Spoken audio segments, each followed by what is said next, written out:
On episode 230 of the Tennis Files podcast, you'll hear the best episodes of 2021. Hey there, and welcome to another episode of the Tennis Files podcast. It's a pleasure to have you listening again. And this episode is a pretty special one because we're going to be recapping the best episodes of 2021. And what I did to have some sort of metric to figure this thing out is to go on my podcasting platform and to check out the statistics, the downloads, how many each one got for this year that I published. And I picked the top ones that I found, and I extracted clips from each of them after going through each episode, which was actually really, really informative. And I always learn a lot when I listen to my own interviews that I've done. So that's always fun. But after perusing through them, or I should use a stronger word than that, analyzing them front to back, I picked out a lot of great information that I really hope that you find helpful. And just to list them off right now, the top, I believe, 8 episodes that I've collated for you today include an interview with Steve Smith on how to develop a great base of tennis fundamentals. That's episode 214. And by the way, all the links to each of these full episodes will be in the show notes page in your podcast app of choice and also on tennisfiles.com/podcasts. The second one is episode 216, which is why the contact point determines your success with Vesaponka. The next episode that we'll go through after that one is episode 205 with Dr. Mark Kovacs on serve and backhand technique. And then we have episode 210, a serve technique masterclass with James Ludlow. Episode 215 with myself, a solo episode on how to watch the ball and scan your opponent. Episode 186 on how to think, train, and compete to your potential with Bo Trays. Episode 218 on how to warm up and strength train for tennis with Dean Hollingworth. And episode 204 on how to play your best tennis with Jeff Greenwald. So we will kick it off with Steve Smith. And without further ado, here is that clip. So I guess for the club level players, I mean, let's say that they, technically one of their strokes is just has a few different pieces kind of being executed inefficiently. I mean, would you go back to that approach of like not even going on the court and doing like shadow swings and things like that? Like, well, what's your approach and advice for somebody who wants to retool their stroke? They're committed to not going out and playing tournaments for a while. Like what are the steps they should take? I think it's a great question. I think there's no off season in tennis. It goes 12 months. Even with adult players, say a recreational 3.5 player, they go from one season to the next. And so, just sit down with someone and say, okay, why don't you take this season from your team off, but educate the whole team and teach them how to have practice sessions. I remember way back in the 70s working for a company called All American Sports. I was very, very young and inexperienced, but I was supposed to run wine and cheese round robins. We teach tennis all day and in the evening a round robin. It was just instruction, destruction. But I grew up in I grew up in sports and go, this doesn't make any sense. So we had wine and cheese. I had to throw some beers in for these adult campers, and we practiced in the evening. And one of the first times the first time I was in Japan, I remember the very first thing I ever saw in Japan was at the airport, looked out the window, and there's a group of employees that are working in the airfield, and they're in a big circle, and they're doing exercises before they start. They're doing jumping jacks, and I go, whoa, that's a little bit different. But in adult tennis, if a tennis teaching professional goes out, and I've made this mistake before because I teach so many juniors. So I'm doing an adult clinic and I go, all right, let's jog a couple laps, get the body temperature up, and then we'll stretch. And everyone they just look at me because adult tennis in America, adults don't run a couple laps around the court. I remember a group of women that would go in the sauna with their tennis clothes on for a couple of minutes ago. This was up north where there's a lot of snow. It's like, okay, we've got to get warm. And they stand in the sauna for a few minutes. But no, I think you have to just sit down. And we worked with quite a few adults. It's pretty interesting where they figured out if we work with you, because if we work with somebody 3-5 and they come and train with us and train like a junior, we can have them be a 4-5 if they were to do follow the pathway that we recommend. But we've had definitely close to a dozen adults go, I don't want to do this. I keep practicing this way. If I'm a 4 or 5, I have less people to play with. If you're a 3-5, tennis is much more social than if you're a 4 or 5. But I think the biggest thing is to come back with injury. Is that you're serving this way, and it's just there's a very good chance that you're gonna have tendonitis and be struggling. So, but I think that if people knew that, so they're on an adult team and they, the captain of the team, the coach of the team, okay, this group's going to, or these 2 or 3 players are going to take some time off and work on their game, that they can reposition themselves. They're not totally out. Years ago, college freshmen couldn't play. Stan Smith, Arthur Ashe. I share that with people all the time, that it was a developmental year. Now college kids, it's just so extreme the other way. They're really, really top kids. Some of them, they don't show up until January. And that's really, there's no development in that. The coach reloads in January. It says, okay, we got this kid in. So, but I just think sitting down and talking to people and going, hey, this is a sport of a lifetime. Vic used to always say, if you're 15, that means you got 75 years to work on your game until you play in the 90 and overs. So, but I do think people are very fearful. And there's 2 sides to it. Okay, I'm going to take 10 steps back, take 100 steps forward. But can the person helping you really help you? Like I would tell people, I think I could take a lawnmower apart, but I don't think I could put it back together. Yeah, I could take it apart. And I think it's the same with strokes. Is that I had a gal work for me one time where Jennifer Roberts, and she told me, she was very young. We're both young. And she said, I really haven't got people to hit the ball better. And I think people are very pretentious that they've actually developed players. And that's another thing too, is that the consumer not having consumer knowledge, it's amazing how many people get prestigious jobs because they can play. I mean, no one's asking Bill Belichick, tell us about your playing career. How far can you punt the football? And so tennis has some challenges. Yeah, 100%, Steve. So I do get this question a lot, and I understand it kind of varies based on what you're working on. But I mean, I think somewhere on your website, you had that repetition is the mother of skill and success. So, I mean, generally speaking, I mean, how much time is it going to take for us to revamp, a stroke, or any just advice, like generally about that for amateurs? Well, repetition. I have some answers that just tip of my tongue. When someone asks me, and I'm asked quite often, how long will it take me to change my strokes? Right. And I say a little less than the ice age.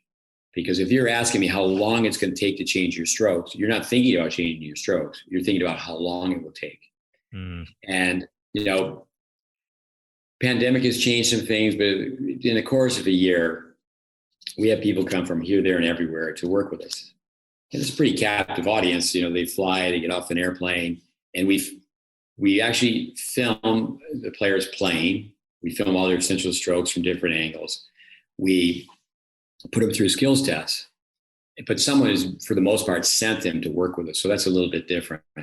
I think when you are working with someone in a different capacity, like say a typical club, or someone just takes a tennis lesson, is, you can work with someone gradually. You could Band-Aid and make this change first, and then see how that goes, and then we can add to it. Dennis Vander was always clever on the forehand, where years ago people were taught, take the racket up high if you're an advanced player because you need a loop. But if you're a beginner, you have to take the racket straight back. So there were some issues that people were stuck on years ago, loop versus straight back.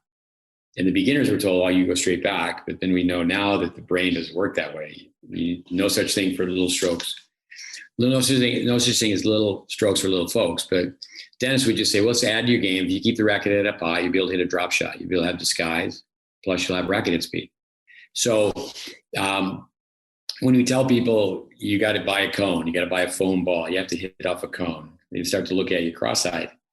But for 15 years, I taught in Tampa at a tennis school right next to where the Yankees have spring baseball. And they have a swing coach who could have been a superstar like a Derek Jeter, and he's got a ball on a tee, and the coach is next to him. And tennis players become indignant. You're telling me to hit off a cone? Then the baseball player gets in an on-deck circle, like a Michael Jordan gets at the foul line, and you see him shadow swinging this movement, getting someone to practice in front of a mirror. We make films for players, narrated slow motion analysis, And it's a little disheartening, a little discouraging that, less than 15% of the kids, they're supposed to watch it 3 times and send us notes. They really have to take responsibility. It's the human spirit, it's willpower. Change is difficult, but you got to meet it head on. And, that's where, like, say, a college coach, because, it's in this society, tennis circles today, could you get a blue chipper to come in and not play as a freshman? But I do think that, coming back to college tennis, how many college teams have really had somebody make money playing pro tennis? But to sort of put things in perspective, there will always be tournaments. And I do think that kids like, well, how am I going to improve my UTR? Tournaments.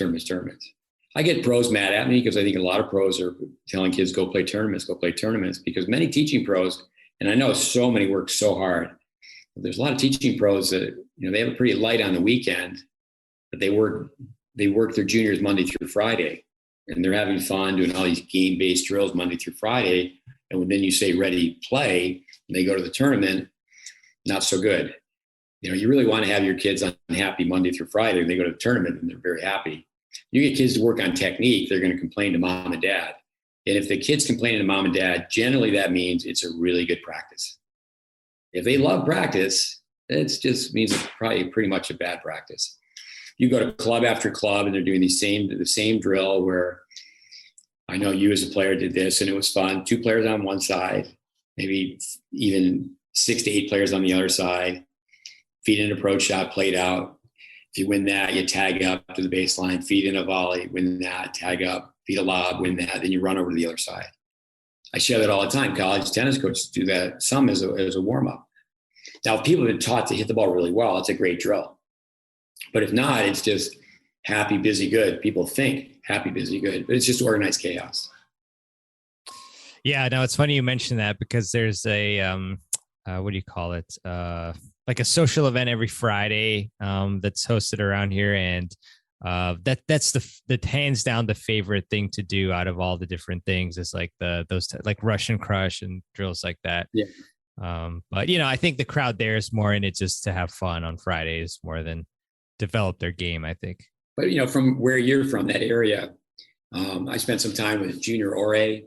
Oh yeah. So I watched. He came and spent 4 months with me. I mean, I've watched Kudla play many times. My son Connor, he played Kudla. He was 2 points away. He missed a sitter to have match point, but that guy is very, very good.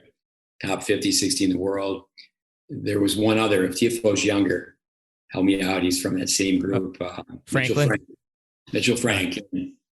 But if you took the 3 of them and said, okay, we're going to take Junior Ore's speed, we're going to take Mitchell Frank's mental toughness, we're going to take Kudla's ball striking, you'd have a big time player. For me, and again, I don't know Tiafoe, but I was around him for a couple of weeks because my son was playing the same matches, and I know they played doubles together before and such. And he's doing great, but he's great. When he first came out, seeing 15 here in the 18 Orange Bowl, I was like, hey, this guy could be the real deal. This guy could be the next American to win a major. And he's a big time player, but he's got some holes in his game. I think Andy Roddick, I liked how he said that Roger Federer's an artist, a technician. I just hit the crap out of the ball. I used to say this: is Andy Roddick, his game is Swiss cheese, and Roger Federer's game is American cheese. Andy's game, and he's the first one to say it, he's got a lot of holes in it. Years ago, they had an academy, and I went there to train the coaches a couple times when John owned it, but he had hired somebody that I trained to run it. Then later, the Roddicks sold it to a group of pros that I worked with. And Andy wasn't really in San Antonio where the academy was. He was in Austin. But he's very vocal. I mean, my volley sucks. And, he was in a Wimbledon final 3 times. But I was never around Roddick, but I mean, I should say I never coached Roddick, but I was around Roddick a bunch. Somebody who's very famous in tennis now for all the hard work and all the great things he does, Craig Tiley. Tiley was a student of ours, and it's a great story. So he's at the tournament. It's in Wichita Falls, the Texas Sectionals. So hot. And John Roddick we were on this small program in Tyler, Texas, and we thought we had 4 kids who could win. And there's no 10s at that time, just 12, 16s, 12s, 14, 16, 18s. John beat one of our players. And I said to Tyler, tell me about this kid, John Rock. I haven't seen him play yet. And, John would know these names like Clayton Stanley and Chad Clark, people that we coached. They both did quite well. Both played at Texas, actually. And I remember Tyler saying to me, well, John Roddick's really good, but his brother's going to be amazing. I said, why is that? He goes, well, it was over 100 degrees every day. And all he did is hit the backboard the entire time. Didn't stop hitting the backboard until someone walked by to hand in the balls at the tournament desk.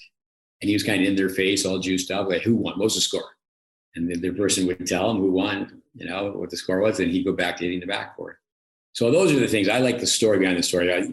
We do study technique. People come to see us for technique, but I'm really intrigued by the character of tennis, the backstory, how do people become so good? And I don't think it's just nuts and bolts of forehands and backhands by any means. Yeah. So you can kind of tell like when a young player is like super into it and just doesn't want to stop playing, that they're going to be really, really good. Well, Nick Baltieri, I would put myself in the top 10 in the world. I may be a crummy tennis teacher, but I put myself right now for the top 10 people in the world for how many hours I've taught tennis. I've taught a bunch of hours, and like 48 years of it. And I worked some long days.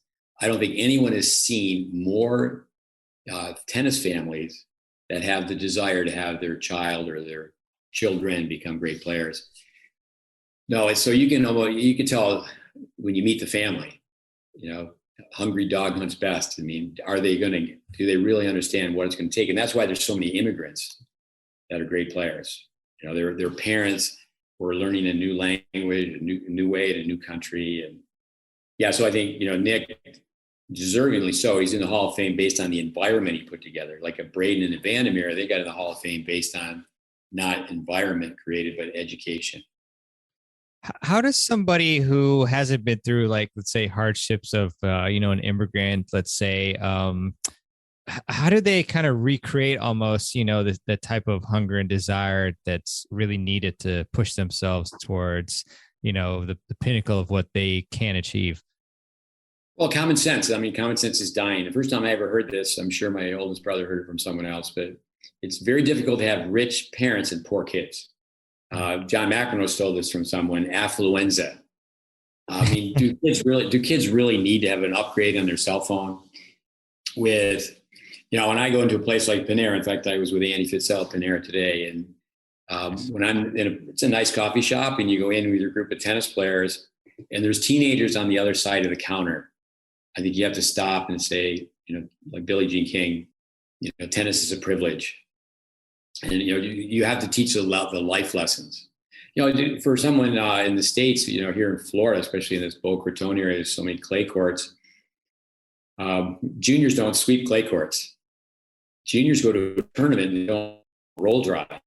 If you're overseas or in Sweden studying tennis, and I was told, it's a fun story. I was told I was in Germany and the Swedes were doing so well. And this was when Borg had taken some time off from tennis. The Swedes had 6 players in the top 10 in the world at one time. So that was my first trip to Sweden, and I was told to take bottles of booze because booze is so expensive. So I take, with Mark Hamill, we drive up from northern Germany, take 2 cases of booze. And so this one guy was so nice to us, hey, come out of the car, I got a gift for you. So I give him 2 bottles of whatever, gin. And he said, hey, this is great. Why don't you come back tonight? And Borg is, he's practicing. And it was during Wimbledon, the first Wimbledon he was not playing in. But Borg's done, Nadal's done hitting tennis balls. They're sweet courts. The tennis profession is service-based. It's not education-based. I went to Czechoslovakia to study tennis. I was just amazed that the juniors, this was in '87, the juniors were getting all the balls up. Practice was over. The juniors put all the equipment away. The juniors swept and lined the courts. So I think we have a lot of things backwards. You can be at a junior tournament and just take a survey. When a match is over, how many kids stretch? The match is over, they're going to stretch. And then take another survey. How many times is the parent carrying the bag? And if you want to eavesdrop a little bit, is the kid saying, I want to go to Chick-fil-A. I want. You can ask some kids today, what's it mean to brown bag it? And they don't know that means to pack a lunch. we had Harry Hopman with Australia. He's asked what happened to Australian tennis, and he said, well, we became affluent. When I was a kid, even wealthy kids would work a summer job. I do think that's where tennis is year round. Years ago, kids would play 3 sports, mehrban, and you're playing a seasonal sport. But you had jobs where you mow your neighbor's yard, you rake leaves, and so people need to learn how to work. All right, great stuff from Steve Smith on how to retool your strokes, how to transform your game by meeting change head on, and how players reach the top of their sport. So now let's kick it off to my friend Vesa Ponka on the contact point, and he will talk about the importance of a good contact point, how to develop a consistent contact point, and footwork mistakes that lead to a bad contact point. So enjoy that one, and here it is. Great guest. So Vesa, I'm really excited to talk to you about really the impact of the contact point in our game. That's something that a lot of players don't focus on. They focus more on what the racket is doing and things like that, which is also important. But the contact point is really very important. And I want to ask you first off, why the contact point is so important for us? That's a great question. You mentioned that a lot of players, they concentrate on other stuff than contact point. And I think that it's our fault as a coaches. Actually, as a coaches, we really need to get our message through how important the contact point is in everything, technical, tactical, fitness, physical, mental, emotional aspect of the game. Basically, I'm going to make a really bold statement here. I feel that the contact point actually determines your success in the game. That's how important it is. It's basically, in my book, it's a center of all the learning. All the technique depends on the contact point, all the physical footwork, it all related to the contact point. So I'm glad to talk about it because I spent a fair amount of time talking to the coaches around the country, and we always talk about the swing path and this and that, but very seldom we talk about the contact point, which actually really determines your success. Right. That's a great point, Vesa. I don't hear this much from coaches either, but I have heard from some great coaches like Roberto Brogan, for instance, who I just talked with, used to be Eugenie Bouchard's coach. And he was saying it really doesn't matter too much what's happening before you contact the ball. So there's definitely some coaches who are obviously have your viewpoint, even though it's kind of rare, but extremely important. And just maybe if you briefly could just go through a couple, issues that are caused by not having an optimal contact point. Okay, I think that the first thing that goes wrong, like I said, as a coaches, we are so busy trying to teach every part of the game, and it also actually should start that we define what is the individual contact point for our student's stroke. Let's say the forehand. There are different factors. There's the grip is a factor. The stance. Is it a closed, open, or semi?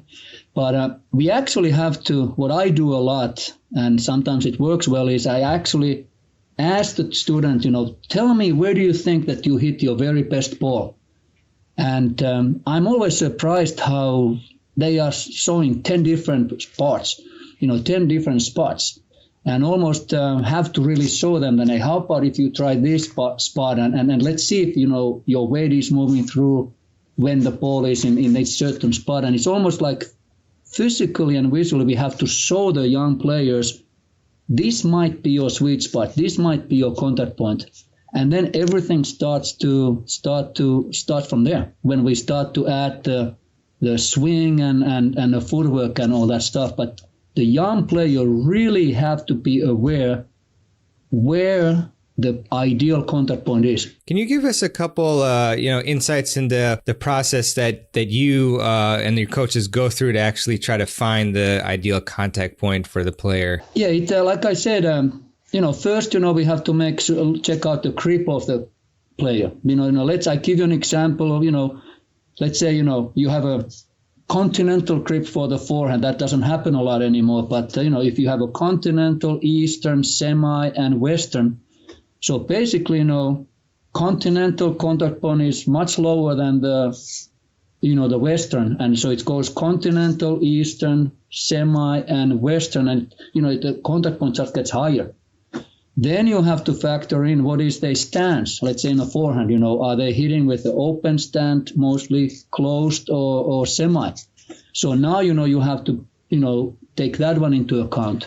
And basically, you have to work very close with the player, do some hitting, maybe some even tossing, so you really isolate it and ask them that when they feel that, hey, this feels like I get my weight moving through the hitting zone, and this might be my contact point, because we have to remember grip and the footwork and the foot stance will determine kind of the hitting zone and contact point, but it's still an each individual thing.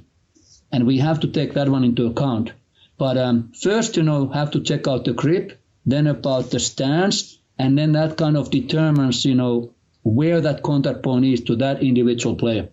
Gotcha, Vesa. That's great stuff. And does the contact point also vary among the different types of stroke, like volleys versus forehands and backhands and stuff as well? Yes, that's again a great point, because as a coaches, sometimes we get a little lazy. We say that, hey, the contact point needs to be in the front. There's a lot of space and room in the front. It's, there are 10 miles that way. And so I think that we have to be very specific.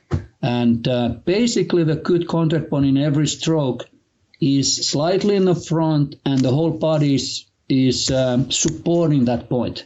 So if it's a volley or backhand or whatever it is, your body should be supporting that contact point. But like I said, every stroke has it differently, but, it has to be in the right spot so the player's weight moves through the hitting zone when they are executing the stroke. Gotcha, Vesa. That's great stuff. And, obviously the contact point is extremely important. How does a bad contact point affect the technique of the stroke itself? Okay, I think that we see that one a lot. It's just simply the quality is not there. I mean, we can muscle the balls, but, first of all, it doesn't feel the same. It feels like you are forcing the stroke. Of course, if your weight is not moving through the ball, then of course it's not as heavy as it could be. If you are not able to finish the stroke with brushing the outside of the ball, then you might not have enough rotation. So basically, to answer your question, the quality of the stroke suffers right away. It doesn't mean that we cannot execute it and make the ball, but it might not have the same heaviness and a pace than when the contact point is exactly in the right spot. And I always like to talk with the players that when the contact point is right, it's so much fun to hit the tennis ball. And that's kind of important. It's a motivational factor for the young players too, that when they find their contact point, this game becomes much, much more fun. And the quality of their hitting goes up. Gotcha. And I'm also curious as to the types of skills of the player that influence whether they have a good contact point. I mean, one that I can think of is ball tracking and perception, but what are some variables that you think that are really important that will help players develop a better contact point? Again, it starts from the fact that you have to be looking for it, then you have to be aware where your own contact point is, and then we come to the most effective and most common advice that coaches always give, but we don't really explain it well enough, is we always tell everybody, watch the ball careful. And that is a loaded instruction. We actually really have to explain what does it mean. So we try to follow the ball, or the player tries to follow the ball all the way to the contact point, keeping the eyes at the contact point even after the stroke is done, so the head stays still, and the racket can move through the contact point freely to the right direction. We all have seen those great pictures of Federer and those guys, how their eyes are staying still when the racket is through the ball. And so watching the ball and learning to pay attention to keeping the head still at that contact point is extremely important. It's just, again, I don't think that we explain it well enough. We repeat it all the time. I'm guilty of it every day. I just keep on telling players, watch the ball, track the ball, but I don't really explain what it means. And it means that, you keep your eyes in that contact point as long as possible. Gotcha, Vesa. Are there any particular drills that come to mind that you make your players go through to help them watch the ball? Yeah, there are these old timeless drills. You can, Monica Seles' dad used to draw cartoon figures in the ball, and so to keep Monica's, eyes on the ball. We can have a different, nowadays it's great when you have these different kind of colored balls, red balls and orange balls, and, you ask the players to track the ball, and then you toss a couple of balls and they have to hit a certain number or certain color of the ball. So your limit is basically your imagination. The main thing is that they are mentally engaged and they are absolutely paying attention to the ball when it's coming close to that contact point. And one thing that I have learned is really effective with the young players, and it's kind of fun too. You actually ask them to evaluate their own quality of the stroke, how it felt. If that was the right contact point, that everything felt really good. And that's really powerful way to get them to be aware how it feels when the ball was in that right contact point and their eyes stayed on it and they were in a great balance. So, because self-correction is actually extremely important way to learn. And of course, when they are on the match or on the court by themselves, they have to have the tools to fix it all by themselves. Gotcha, Vesa. And you mentioned, which was really useful to the audience, along with everything else you're saying, of how the different grips, different heights for different grips, where the Western is the highest one. How about as far in front in general? When you compare like a continental to semi-Western, Western, and such, and Eastern, are some balls for those grips, should they be hit more in front than the other grips or anything? Or yeah, you can say that let's say continental is hit maybe the closest to not so much in the front, just because the fact of the how the hand is over the grip, but basically more extreme grip you have, more it's going to be in the front, but it's also going to be closer to your body. So when you have a let's say actually heavy Western grip, actually elbow is pretty close to your body and contact point is in the front, but you don't really have a lot of spacing between your elbow and your body. Then of course if you have an Eastern or very few players have a continental anymore, but then you have a little bit more space and the contact point is a little bit more on the side. So but again, I want to really make sure that it's important. Everybody still have their individual favorite spot to hit the ball. It will the grip will determine a lot and stance, but they still have their own spot that as a coaches we have to help them to find. Gotcha. So at the end of the day, what it boils down to is it's going to be where, when you strike the ball, you're going to feel it to be the most clean and, efficient and powerful in a sense. Absolutely. And, as we know, the secret of hitting the ball hard is not trying to hit hard. And to repeat that feeling is really important guideline to the players. So that's why the contact point, when it's right, it feels like nothing. I mean, I always felt that that is the best marketing or promotional tool for us, to get young kids to engage with this game, because when you hit that ball the right way, there's nothing like it. It feels so good. And I think that gets hooked a lot of players. It used to be a little bit different when we were playing with the wooden rackets. You just have to work so hard to get that one spot right. But then when you got it, it felt like $1 million. Now with the new rackets, it's, we can be a little bit careless and still send a really good ball to the other side. But I know for the fact, personally, but also with hundreds and hundreds of junior players, it feels so good. And I can see in their eyes when they find their contact point. And then, they get motivated to find it again and again. And that's when really learning will take place. So it's also, the contact point has an impact on mental and emotional part of this game too, which actually is extremely important. Gotcha, Vesa.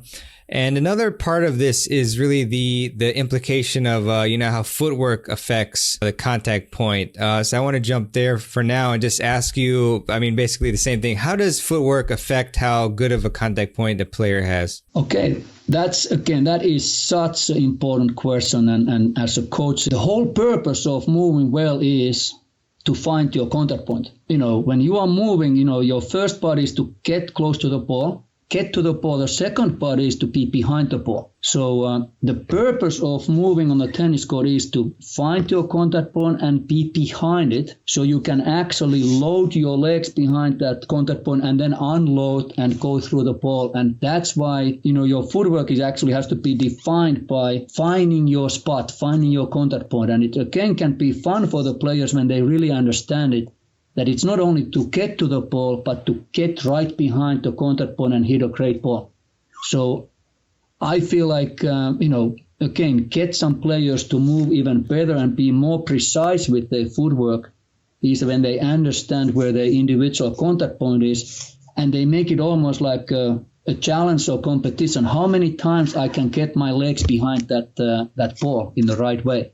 And if you look at the pro players, that is the biggest difference between players who are really getting paid a lot of money to play this game and then players who are not. How precise they are with the ball. Maybe most of the time they are behind the ball the right way, and as a result, the quality of their hitting is slightly better than the opponents, and that's when they start to dictate. So footwork is huge part of the contact point, and again, you have to fight for it. I use the term that the young players have to take it as a challenge. You have to fight for that contact point. I like that mentality. That's very motivating, actually. And so kind of the reverse question in a sense, let's say in high-level junior players or maybe college players, what are some mistakes in the footwork that you see with them that you correct sometimes that will, of course, lead to a deficient contact point that you've seen? Okay, then one of the big ones, of course, we all know when we are late. Nothing feels good. Basically you have been, for different reasons, you are late from the ball and you have to muscle the ball. And we know how that one feels. We can maybe make the ball, but it doesn't feel good. So being late and then not being precise, meaning that we can still be behind the ball, but if we are not unloading our stroke through the contact point, then, we are not taking advantage of our weight moving forward. So I see sometimes players who are moving well, but then it's static. They are static behind the contact point instead of unloading through the contact point. And then we all know players, and, we have been some of those players, is that we are just so sloppy with the feet that we will never even have a chance to get, our way through the contact point. We cannot extend the contact point and a hitting zone and have a nice pop on the ball. So, there are many reasons, there's simply being lazy, there's simply being undisciplined, and then, of course, the worst thing is just not being fast enough. And nothing good comes out of those reasons. So we have to work hard on the fitness part of it, that hopefully we are fast enough to get behind the ball. That's not enough. Then we have to be disciplined enough to try to get to that position most of the time, and then unload through the contact point, getting our weight moving through forward. So it's a lot of stuff that has to happen to hit that great ball. Awesome stuff from Vesa, who is the president of JTCC, and I actually plan on taking a lesson with him in the very near future once again. So really appreciate all this insight on the contact point. And now let's shift over to Dr. Mark Kovacs, who heads the Kovacs Institute and has worked with the Cleveland Cavaliers as well. And he is definitely a fan favorite, an expert on technique in tennis and also other sports as well. And we will have Dr. Kovacs speak about the biggest technical issues for amateur tennis players, grips, serve technique fundamentals, and what the best serve is to have in your arsenal if you had to pick one. So without further ado, here is Dr. Mark Kovacs.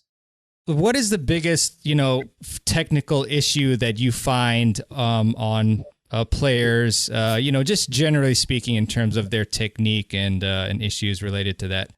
So it's a great question. What are the biggest technical issues? It varies a lot between a highly competitive player who trains a lot of hours per week and plays a lot of tournaments versus a recreational club player who may play competitively once a week and maybe one or two times a week they may hit tennis balls in certain ways. So the differences are quite large. And we see that also in injury positions and injury rates and types of injuries, and it's quite different between a highly competitive player that trains a lot versus a player that really just plays matches on the weekends, let's say, and then maybe hits tennis balls 1 or 2 hours a week. So we have to separate those out. But the biggest thing from a club player standpoint is usually having the incorrect swing paths from a technical standpoint. This many times is due to poor grips. So if your grip I use the saying a lot. The grip dictates the swing path. The swing path dictates the contact point. So if you don't have the grip correct, your swing path will adjust to compensate for that. And then your contact point is going to be different again. So most people look at contact and say, hey, I want you to hit the ball out in front more or have a better contact position, more consistent, something like that. But if they don't address the grip and the swing path, just telling them to hit the ball earlier or make contact out in front or something like that is never going to fix the problem by itself. So adjustments, find the cause, don't just treat the symptom. So that would be probably the biggest one, is making sure the grip and the swing path is consistent and is repeatable. Doesn't mean it has to be the same for every person. Just because Roger Federer has a certain swing path doesn't mean that I need to hit the ball the same way. You don't understand the physiology and biomechanics of some of the pros and what allows them to hit those shots based on their body mechanics, their levers, their training. So you shouldn't always mimic the pros when we're talking about technical adjustments for club players. So hopefully that helps. The serve also, as a general stroke, is one that is the most difficult for most people, because we've got two major components. We've got a ball release and then a ball moving in space that we have to then catch up to and make contact with.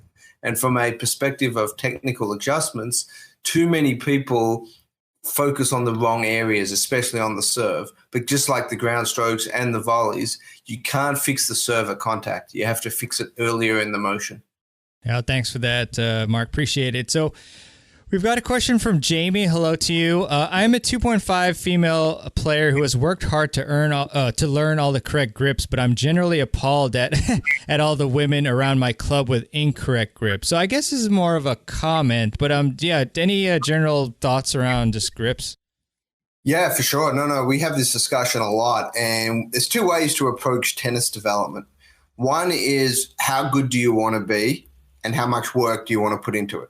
You have to ask yourself those two questions. If you say, I want to be the best I can possibly be, and I'm willing to put in a lot of work to make adjustments, then we can work with you and teach you the most complete game possible with the most technically sound grips, swing paths, and contact points.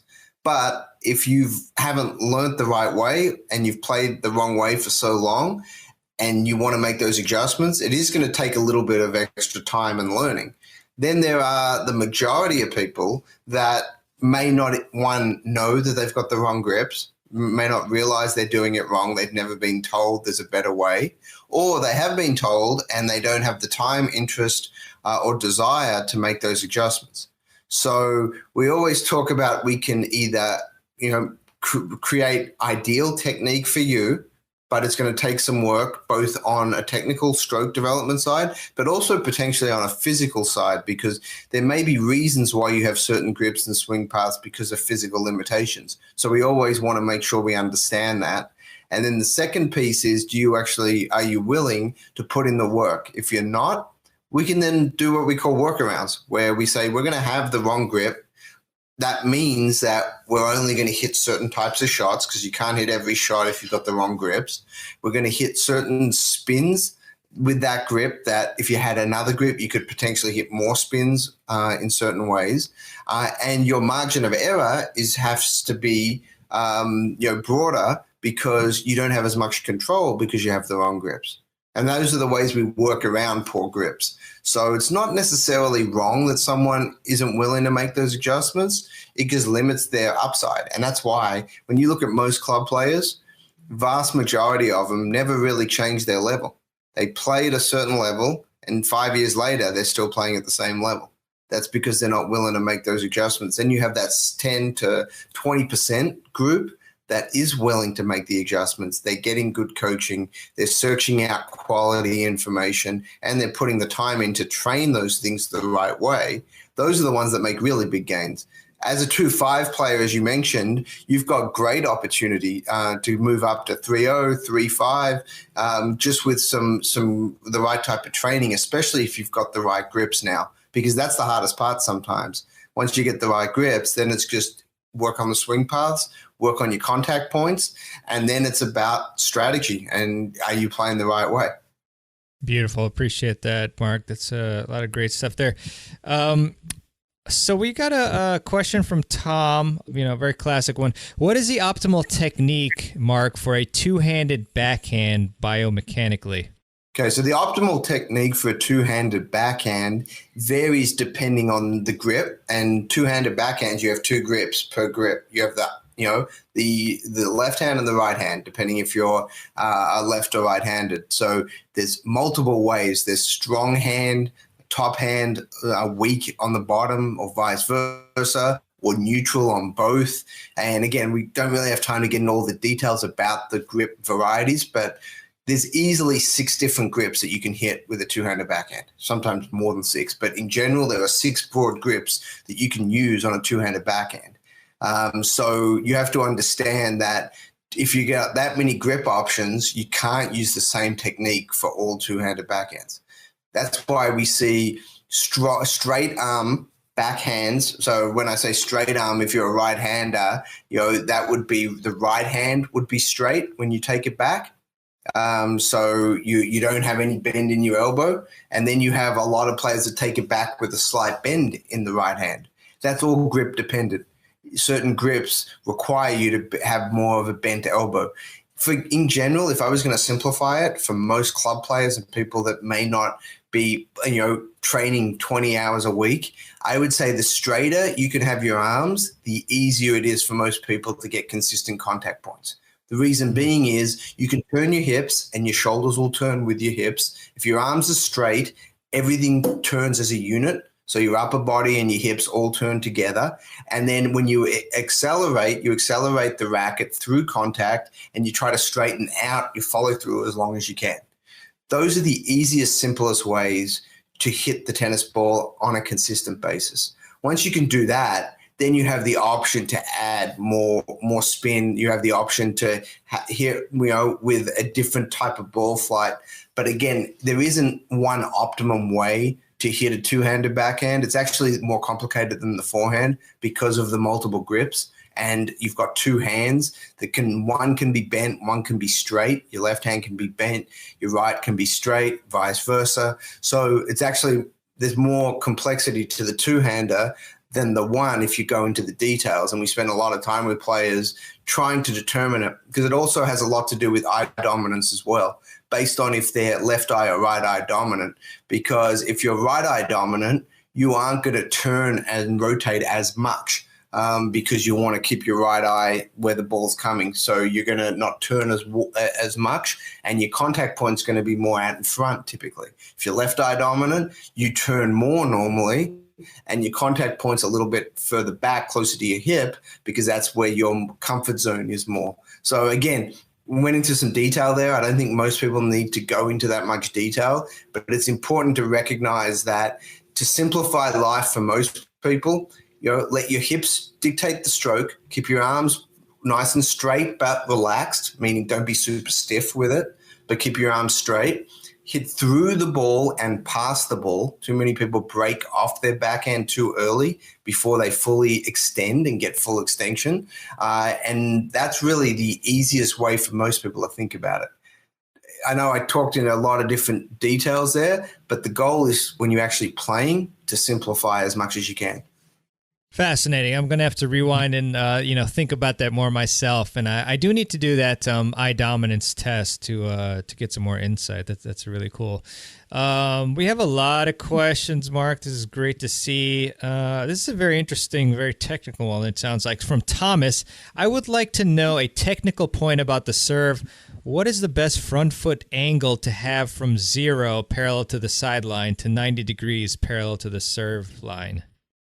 Okay, so great question regarding the front foot and how much movement should you have. So if I understand your scale, you're using 0 is parallel to the sideline. So that would be like if these are my toes, they'd be pointing forward to the net or 90 degrees. So your foot would either be like this or your foot would be like this. So if I reversed how you were trying to think of it, just go with me. I'm going to use that scale. So this is going to be, 0, toes pointing forward to the net, and sideways, toes pointed to the side fence. So from that perspective, you've got all that range is acceptable. So there isn't an optimal position there. It has a lot to do with hip range of motion. If you've got great hip range of motion, you can do any of it because you have the range. You can go through it. If you've got very restrictive hips, we may even shift it further than that, where our heel of our foot is actually closer to the baseline and our toes are slightly pointing towards the side. You're actually on a bit of an angle. That allows your hips to rotate. Honestly, I don't usually adjust that very much with players. That's more style. You see what they do. And then if there's some major physical limitation, that's when we'll adjust that. But again, you've got players that have had great serves and made millions of dollars playing this game, serving great with variations in foot position. So that tells us usually it's got a lot more to do with style. And you have to account for what swing do they have as well. Are they pinpoint or platform when they bring their feet up? Do they have a long take back or a shorter take back? Because that'll dictate a little bit as well where you would have their foot position. So I know you may wanted a simple answer. This is better than that. But most of my answers are that's more a stylistic issue, and you have to take into account other factors in the motion. A true fundamental, there are yeses and nos or black and whites. In foot position, you have some variability there based on limb length, based on serve technique, the rest of the motion, and also based on how tight the foot and ankle is, as well as how tight the hip is, especially internal rotation of the hip. Awesome. Thank you for that, Mark. So we have a question from Live in Tennis. Which serve is best, Dr. Kovacs, in your view? Slice, flat, or kick? Can you choose, that's Mark? a great question. Which serve is best, slice, wide, or kick? They're all vitally important. If you've only got two of the three, you're not going to be an optimum server. It's just the case because, the more options you have, the better you're going to be from a serving perspective. But in general, the safest serve that can do the most damage on a regular basis is the slice serve. Reason being is margin for error is usually pretty high. You can go tee, you can go body, you can go wide, and you can hit all three serves. And you've got the ability to add more slice or less slice depending on what you're trying to hit. So if you had to, put me on the spot, and I've actually never been asked that question in that way, is if you could only have one serve, which would you take? I reworded your question a little bit. So I would say if you had to, I would go with slice for those reasons. Flat serve is great for the aces, and you want that. The fastball, kind of the baseball example. The problem is your margin for error is always a lot less. You can't hit every serve, every part of the box easily with a flat serve. And then the kick serve, the third one, has a lot of advantages, but it also has some limitations, just like the flat serve in different ways. You can't hit to every point in the service box. Once a returner is aware of the serve that you're hitting, they can usually start adjusting their positioning and start getting comfortable with it. So if you only had a kick serve, it actually becomes relatively easy to return over time. So that's why I would put slice as the priority and the most versatile. But the other two are vital, and they make you a much better server if you can serve all three. Great stuff from Dr. Mark Kovacs. And just as a reminder, if you want to listen to the full episodes of any of these interviews that I have on here or the solo episode, you could just go to the show notes page or tennisfiles.com/podcast, or you can even just put in your browser tennisfiles.com and then / the number. So for example, Dr. Kovacs' episode is tennisfiles.com/205 for episode 205. So the next clip that we have for you is a serve technique masterclass with James Ludlow, one of my favorites because the serve is such a complex stroke to master. And I indeed did have James give us a masterclass on the serve, and that is episode 210. So I brought on for you a good chunk of it for this episode, the special recap episode of the best episodes of 2021. So without further ado, here is James Ludlow on the serve. What part of the serve do amateur players struggle with the most from what you've seen? For me, I probably do around 5 to 10 reviews every day of different students on the serve. And the most common problem we see for myself is what we call the open racket face. So throughout the swing, they open up the palm and the strings. And as soon as they do that, they now hinder their ability to get into what we call the racket drop. That's a major power position on the serve. Pre-stretches the shoulder muscles, the forearm muscles, and so forth.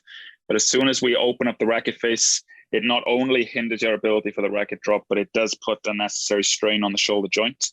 And that's a very common problem. And the question you got to ask is, why does it happen? Very natural. It's because our brain, what's the most logical thing to do?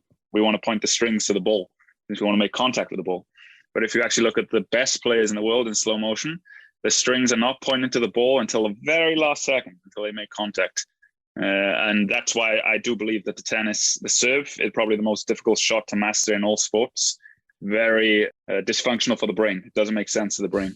But what I will say is, to all of you guys watching, once you master it, it's a very great feeling to know that you can hit a good serve. So, yeah. But that's the most common thing, the open racket face, I would say, for me. Yeah, I see that a lot with amateurs. So what is the solution or solutions to that problem? Well, the best thing I can give advice for players is, first of all, break it down. That's the first step. But the key that they have to master is what we call that right to left arm action.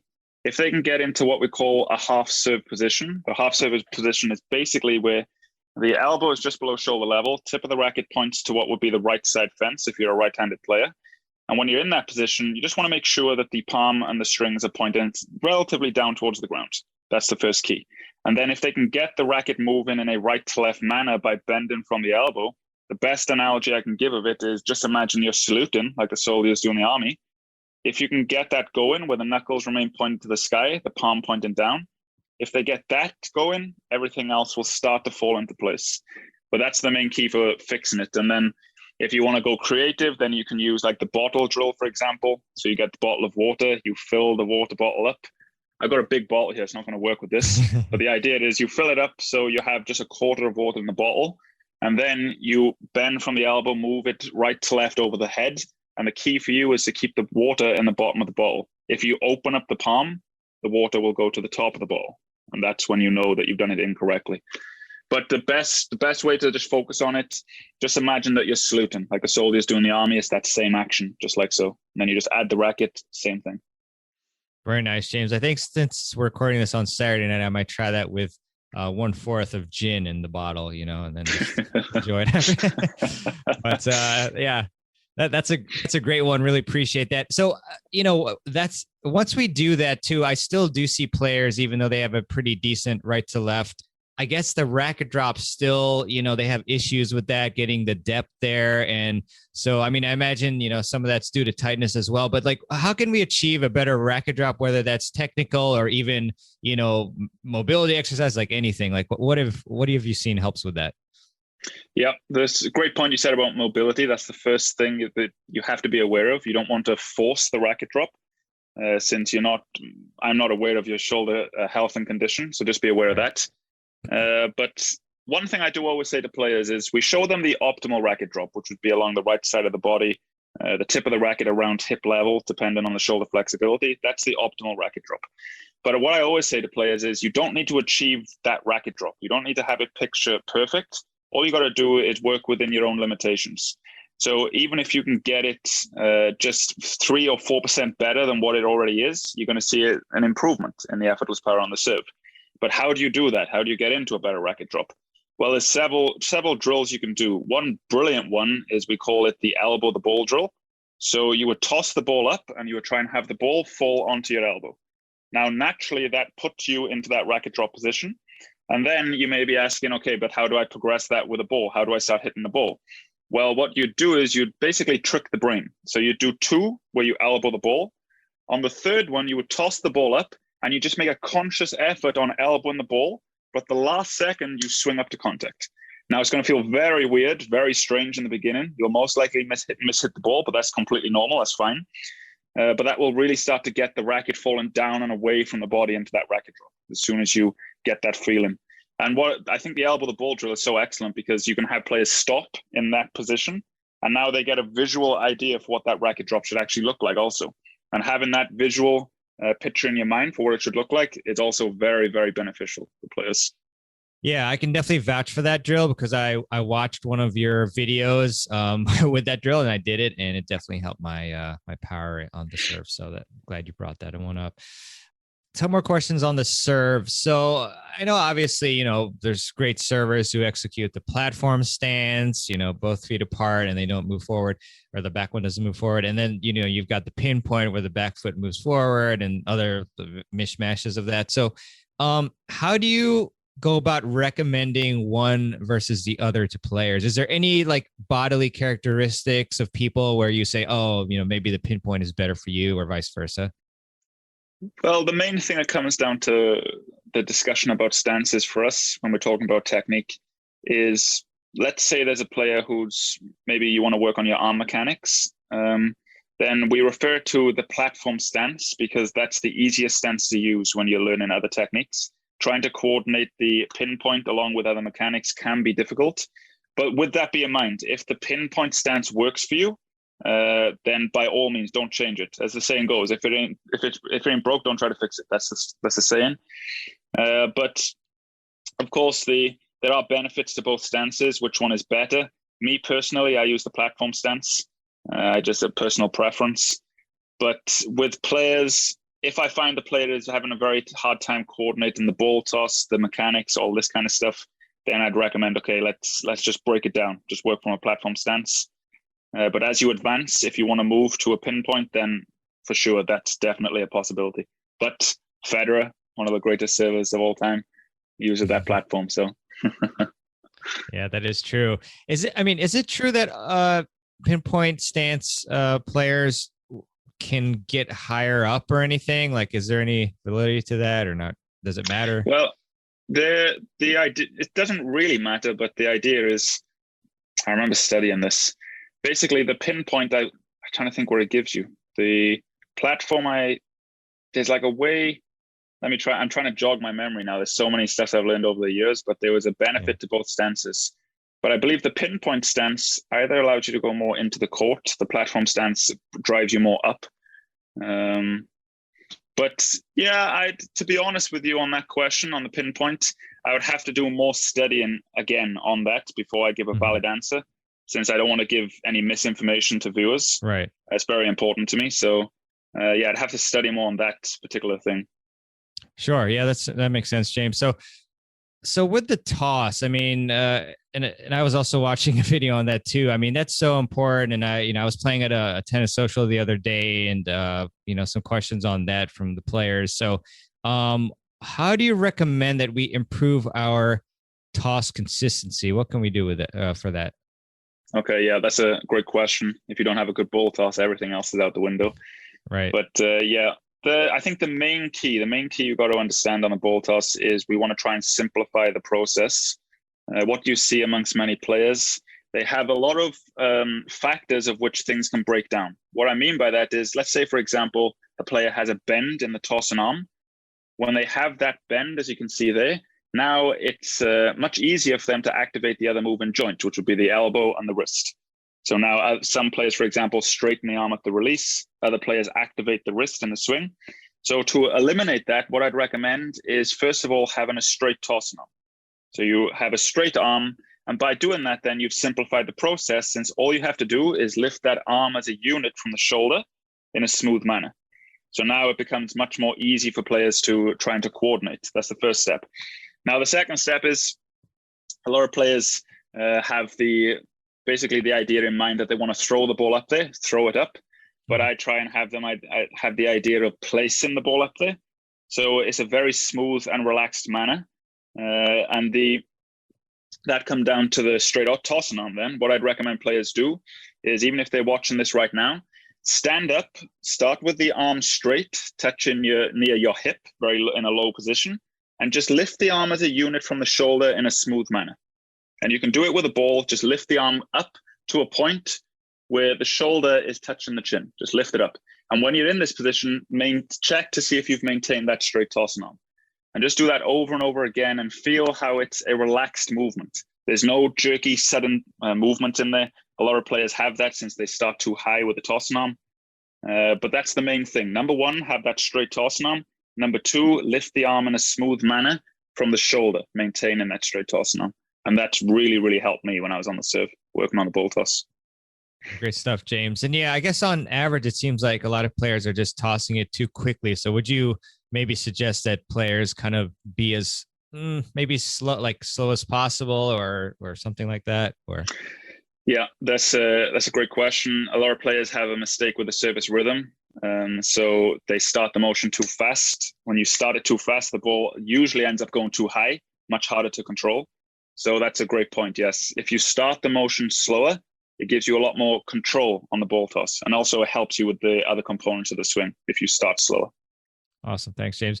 And then, so I guess, again, it's somewhat stylistic, but obviously it carries implications. So in terms of, bringing both arms, both the tossing and the hitting arms up together versus having some lag where you keep the hitting arm, I guess, like down a little bit lower and it comes up like after the tossing arm. Like, what do you suggest, like, in terms of like the simplest one that facilitates the best serve? For me, I promote more of that separation between them both. So you toss the ball first and you delay the hitting arm. I just find that some players, when they have both arms going up at the same time, that's when things become very jerky and sudden. They move the racket too fast, and that results usually in a pause in the motion. The racket has to stop now since it's moving too fast. So for me, I promote more of tossing the ball first and then initiating the swing. So what we say is, after you've released the ball, so you release the ball approximately eye level, after you release, then you initiate the right to left from that point. You initiate the swing. That's what we usually teach players. I like that. Very simple and effective.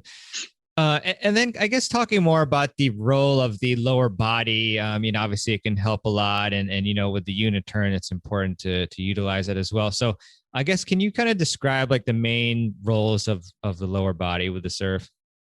Yeah. Well, the first thing I'd have players have in mind is, when we talk a lot about jumping on the serve, you want to jump for more power. I think more of terms of coiling the body, since when you coil the body's going to naturally uncoil. And I always remember it, Florian talking to me, he said, if you get an elastic band, you pull it in one direction. When you let go, there's a reaction in the opposite direction. So for every reaction, there's an opposite reaction also. So what I tell players to do is coil the body more. But how do you do that? Well, the first step is coil the upper body against the hips. So you turn the shoulders past the level of the hips. So you feel a pre-stretch down the side of the body. That's the first step. And then a very good idea to have in mind with the legs is basically soften the knees. Just soften them and you feel how you go a little bit lower.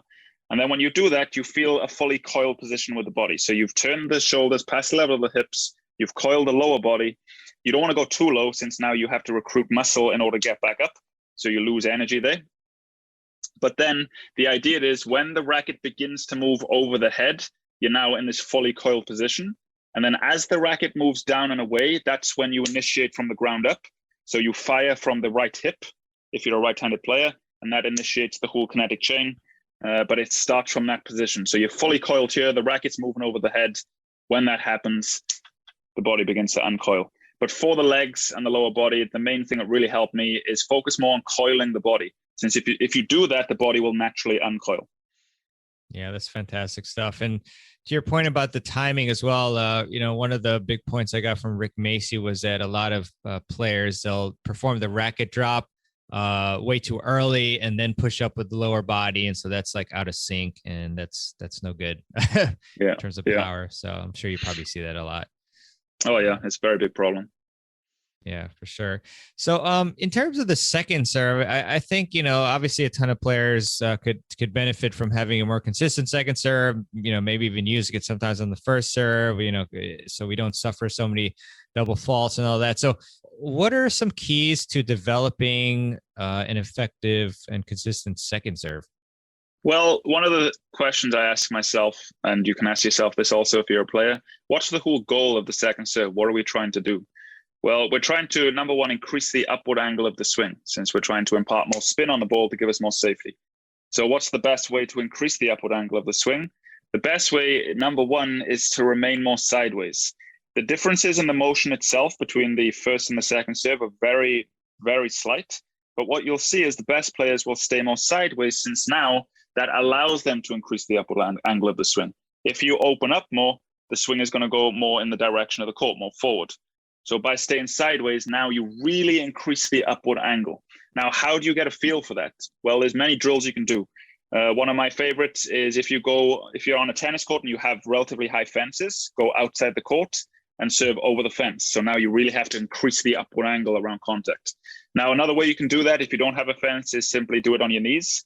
Make sure you put a towel down, obviously. You don't want to hurt your knees. But just get the feeling for basically brushing up the back of the ball around contact. Really feel how you're catching the ball thin, as we say.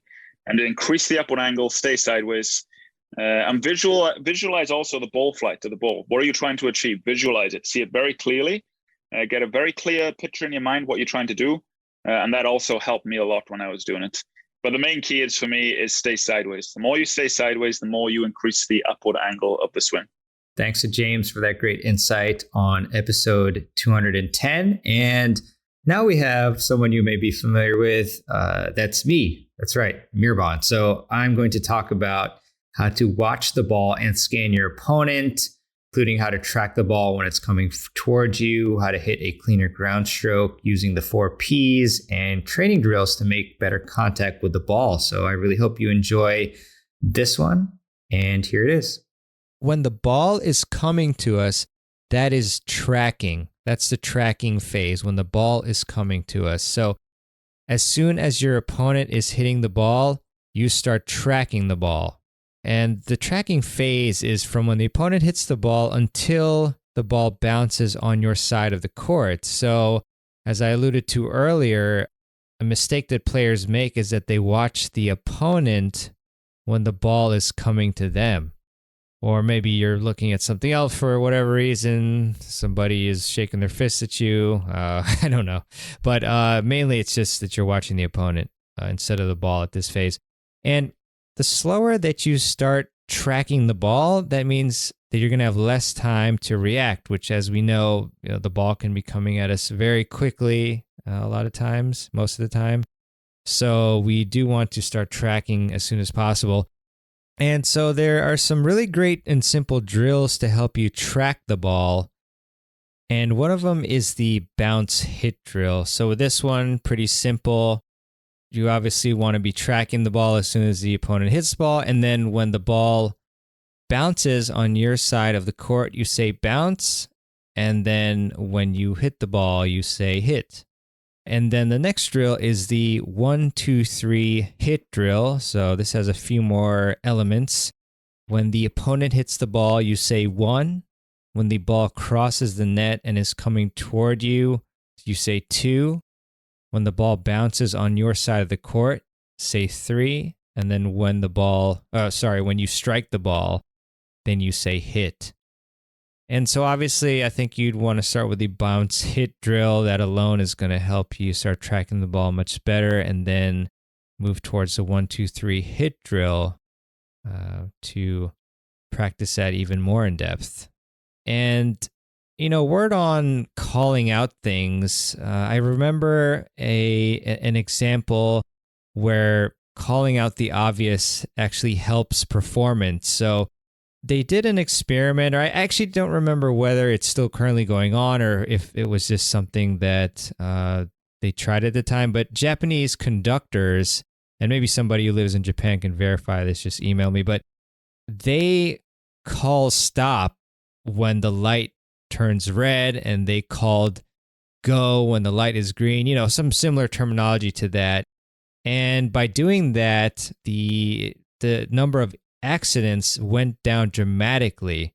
And think about that. Let's say when you're driving, if you actually had the habit of every time the light was red, you would say red and then you'd stop, or when the light turns green, then you say green and you go. I mean, that's going to definitely increase your accuracy there. So just kind of a quick word to say that, by calling these things out, it's going to really help you with this tracking element, and who knows, maybe you continue it silently when you're playing sometimes, just to get in the habit.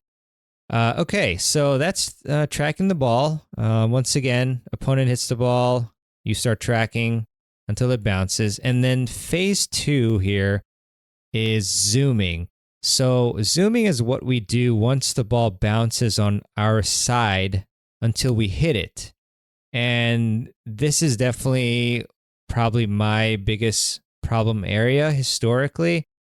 And so the mistakes that people make in the zooming phase, including myself, are we take our eyes off the ball too early.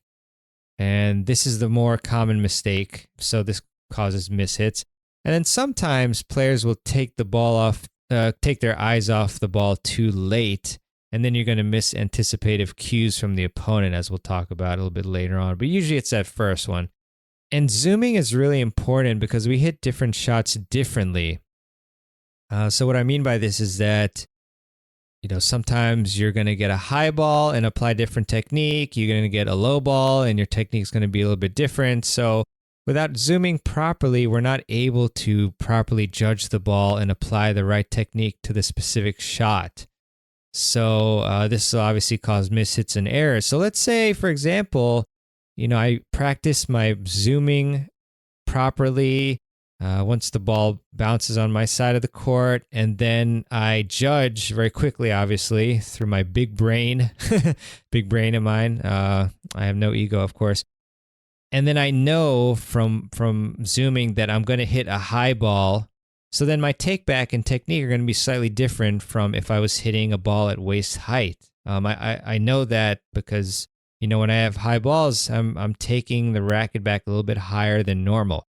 And I don't drop the racket head as low. And conversely, if I don't zoom properly and I prepare for a waist height ball, let's say, and then at the last millisecond, I have to adjust my swing path for a high ball, like while I'm swinging the racket forward. I just think of the disastrous results. I'm likely going to mishit the ball or get really lucky. Probably will mishit the ball though. So the different types of shots that you have to kind of deduce that are coming through your zooming is, one's out of the air, which I guess is no bounce, obviously. Ascending balls, so where the ball is bouncing up and then you're hitting it while it's ascending. Usually you think of like a half volley for this type of situation. And then a ball that you're striking at the peak. So the ball bounces and then you hit it on the rise or as the ball peaks, which is a more aggressive shot. Or the ball is descending, so you hit the ball while it's going down, which is a less aggressive shot. So people or players complain about their timing, but the cause is not zooming properly and then not applying the proper technique to that ball. So properly zooming is going to really help your timing and hitting the ball cleanly. And so with the zooming drills, there's a few. One is the dot drill. So what you want to do is place a big dot or an object in front of you on the ground, something flat ideally, and bright yellow or some nice color that's very obvious and stands out. And then what you do here is once you strike the ball and you have your eyes looking at the contact point, then you want to keep your eyes at that dot. And so hopefully this helps. Like basically you want to place the dot so that once you hit the shot, to continue looking at the contact point, or the dot will be like exactly where you're looking. So let's say, when I contact the ball at waist height, like if I continue my gaze from where the ball was, it's going to eventually be on the ground, and that's where the dot is. So that could be a little bit confusing, but hopefully that makes some sense. But if that did not make sense, then you can try, or you don't like that drill, then you can try this very simple drill without any equipment needed, which is the 1/1000 drill. And that's where you hit the ball and then you call out 1/1000 before you lift your head. So I really like this one. Again, really simple. You keep your eyes on the contact point when you strike the ball, and then you say 1/1000. And, with these things, I mean, in general, as I've heard from a lot of coaches, you want to exaggerate the solution. So, I mean, the pros aren't going to hit the ball and then keep their eyes on the contact point and say 1/1000. But in our case, the vast majority of us are not looking at the contact point when we're striking the ball. So we're just exaggerating the solution here, which will hopefully get us to where we want to be, which is keeping our gaze throughout the contact. The next drill is the cap drill. So you just want to wear a hat or a cap. So, cap, I guess, is what the rest of the world says, and hat for us Americans. So when we hit the ball, we keep our hat or cap pointed to the net post. So, let's say it's a forehand, you're a righty, the ball bounces, and then you make contact, and then you just keep your cap pointed at the net post, and, maybe for the same timing, 1/1000 or however long. And that is the zooming element of all this. And then the third element that you really do want to improve upon is scanning. So after you hit the ball and it travels away from you, that's when you start scanning your opponent.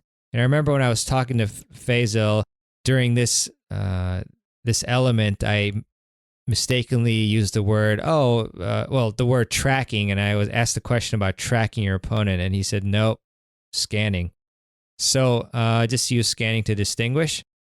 And so the mistake here is that once we hit the ball, we tend to track where the ball is going.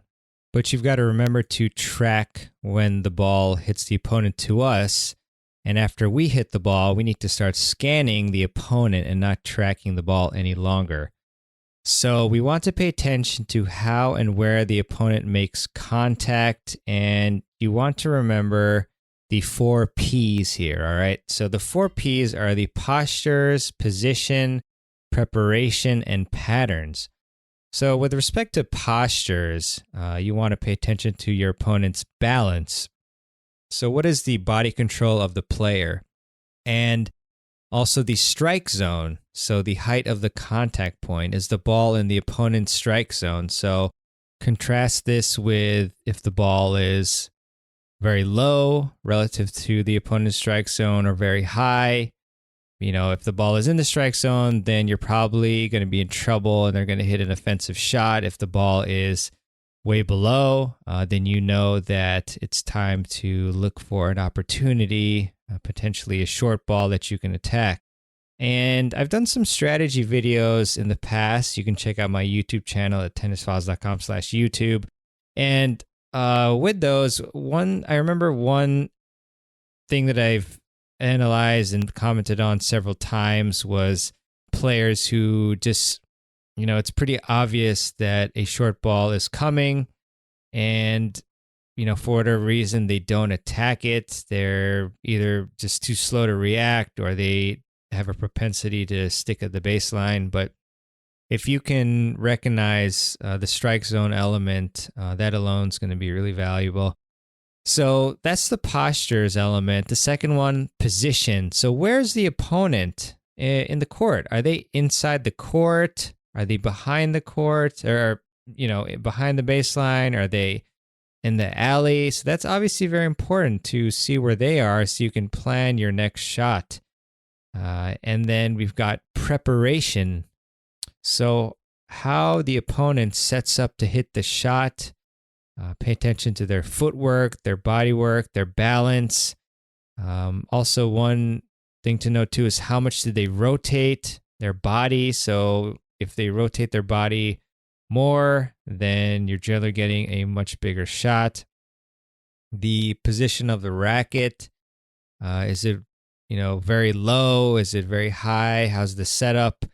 And so that's the preparation element. And then the fourth one is the pattern. So this is something you have to pay attention to and kind of make mental notes, or, if you have a pen and paper, you can actually do that.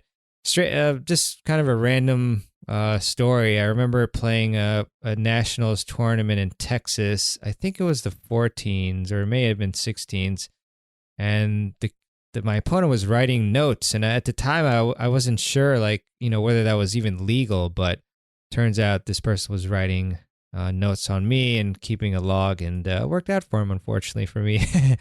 But, these patterns, they include the mental, physical, technical, or tactical trends and tendencies throughout the match, or maybe known previously if you have played the person or watched match video. On some occasions, I found my opponents on YouTube, and I've been able to learn from that. So you want to pay attention and notice where they hit certain shots in certain situations. When they're stretched out wide on your serve, are they, always lobbing it up? Are they always hitting a cross-court return? Are they always trying to, or most of the time going down the line?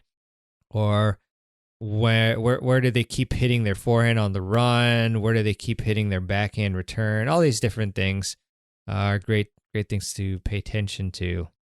I hope you enjoyed that clip on how to watch the ball and scan your opponent. That's episode 215. Check that out if you're interested in that topic. And next up, we have Bo Trays, who has written a book on how to think, train, and compete to your potential. So I had him on to talk about just that, and he'll talk about how to perform, what wins the most points, how to understand your biggest strengths and use them to your advantage, how the pros manage risk, the most effective point patterns on the Pro Tour, and also why pros often actually hit their forehands down the line when on the run instead of cross court. So I hope you enjoy this clip coming up, and here it is. Bo, so I've heard you talk about the term performing what wins the most points. So could you kind of clarify what that means and then how we actually do that? Yeah, I mean, I think, at the pro level, you can watch matches and see, recurring patterns of shots that actually pay off, and then so the pros, they can practice that shot. So that's what I spend a lot of time doing, and watching the film to see what the guy is good at. And then we practice that shot, like, for example, the player right now, and if you go kick backhand, he used to kind of go back and start the point middle, but that would get him in trouble. And so now he's taking him a lot earlier, and he's really hammering him, and he's, pretty much right away on offense. And so there you switch the dynamic of all those ad points that get started with a kick backhand, which is a lot of them. And all of a sudden you're kind of a different player, so, but you don't get better at that dealing with a kick backhand return by practicing your volleys. You got to hammer that one shot for a while. I mean, every practice, multiple times throughout the practice, we'll work on that one shot, and then maybe even the next ball too. Because you can see how it'll go. I don't know exactly at the 3-5 level what that would be. But I think if the player, is aware of what they're trying to do and aware of their own game, maybe your inside out forehand is your best shot, kind of having someone feed you that ball, and then maybe dealing with a little bit shorter one that you got to move forward to, because some of those, like, short balls that just kind of die and land short, sometimes those are really tricky, and you don't really see those in practice if you don't make that happen. But, you can certainly make that happen. You just have to, allot the time to that. Yeah, for sure. And, another thing I was going to say is just thinking about maybe like the most successful type of passing shot, is the second passing shot, so training that habit in practice of making the first pass. So as soon as you see that you're going to have to pass, your target is just the player. And obviously, you want to keep it low, but that habit of making the first pass, then track down the second one, and just rep that, because that happens a lot. That happens a lot more than, missing the 12th ball of a rally, so it's just, to me, again, that's one way that you can change your practice time and maybe spend half of your time, especially when you get closer to tournaments, hitting passes. I mean, how often do you really practice hitting a passing shot and then digging out of the corner to get back and track down the next one? I mean, maybe people do, but from what I've seen, I feel like that's just an underutilized time in the practice court. You know. Yeah, Bo. It's really fantastic to hear you speak, as you can tell the passion and how much you've been studying the game. And I'm curious, how did you develop this passion for studying the game? Because as you mentioned, like with the film, it's not a huge percentage of people that are studying to this degree. So how did you get that passion for it? Yeah, when I was playing, I was, I'm pretty good. I had a few points, Hmm. but I tore my bicep and I was injured, and I was playing on my own money. I would go to the country clubs in New York during the summers of college and teach and make money, and then I would use that money to go play. So the realities of minor league tennis got real quick. You know, it's very expensive to play, and when you're losing, especially at futures, you're making no money, and so at some point, you're really thinking like, okay, well, I can afford to play 7 more tournaments.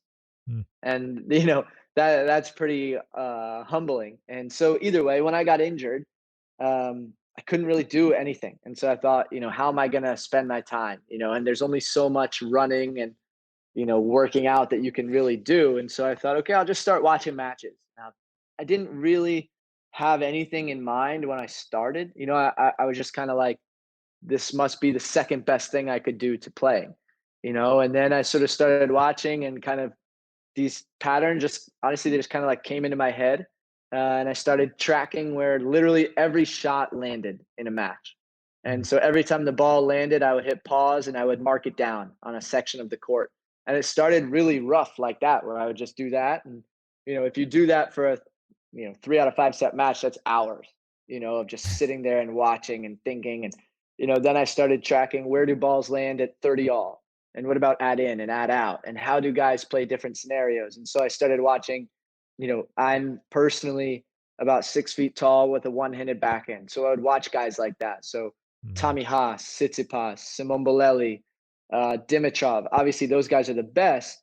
But if you go and you watch challenger videos, some of them are really good, but sometimes the quality is so grainy that like it's tough. So I would watch the ATP matches a lot, and just kind of would see like, oh, when he's serving, and then what is he doing at 30 all when he's returning, and then what's he doing at game point. And there's patterns. These guys are smart, and so then it really just evolved to me once I felt like I was figuring something out. I mean, I was watching a few matches a day. I mean, I still watch tennis every day, looking for different things. I mean, right now I'm watching a ton of Dan Evans. He won Melbourne one, I think, Hmm. and you can see very clearly how he manages risk. And Rublev. I mean, Rublev is as predictable kind of as they come. I hate to say that on video. I don't want that to haunt me, but he is, and he's good at it. And he's hard to stop. But um, I think it really came from a place for me of like, okay, if I'm gonna play, tennis for my living, I need to know what's going on. I need to absolutely know, what is my plan, what are these guys' plans, like how do they adjust? Do they adjust? Because I just felt like so often, you know, you would lose a match in college, nobody told me anything. And then after I lose the match, the coach would say something like, "Well, you should have made him come in more, or you should have come in more," something just very vague. Yeah. And you're a little bit like, well, dude, if you knew that while the match was going on, why didn't you tell me? you know and the thing is, now I feel like I can make adjustments during matches, and that's what you see on TV so often, especially in 3 out of 5, of a guy really making an adjustment. And you really have to know what are you trying to do at the outset of the match. Is it working? Is it not working? And what should you adjust to? You know what I mean?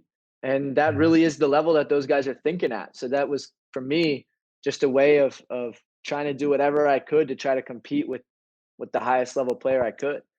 So it kind of, it came from a need and a desire to start winning more.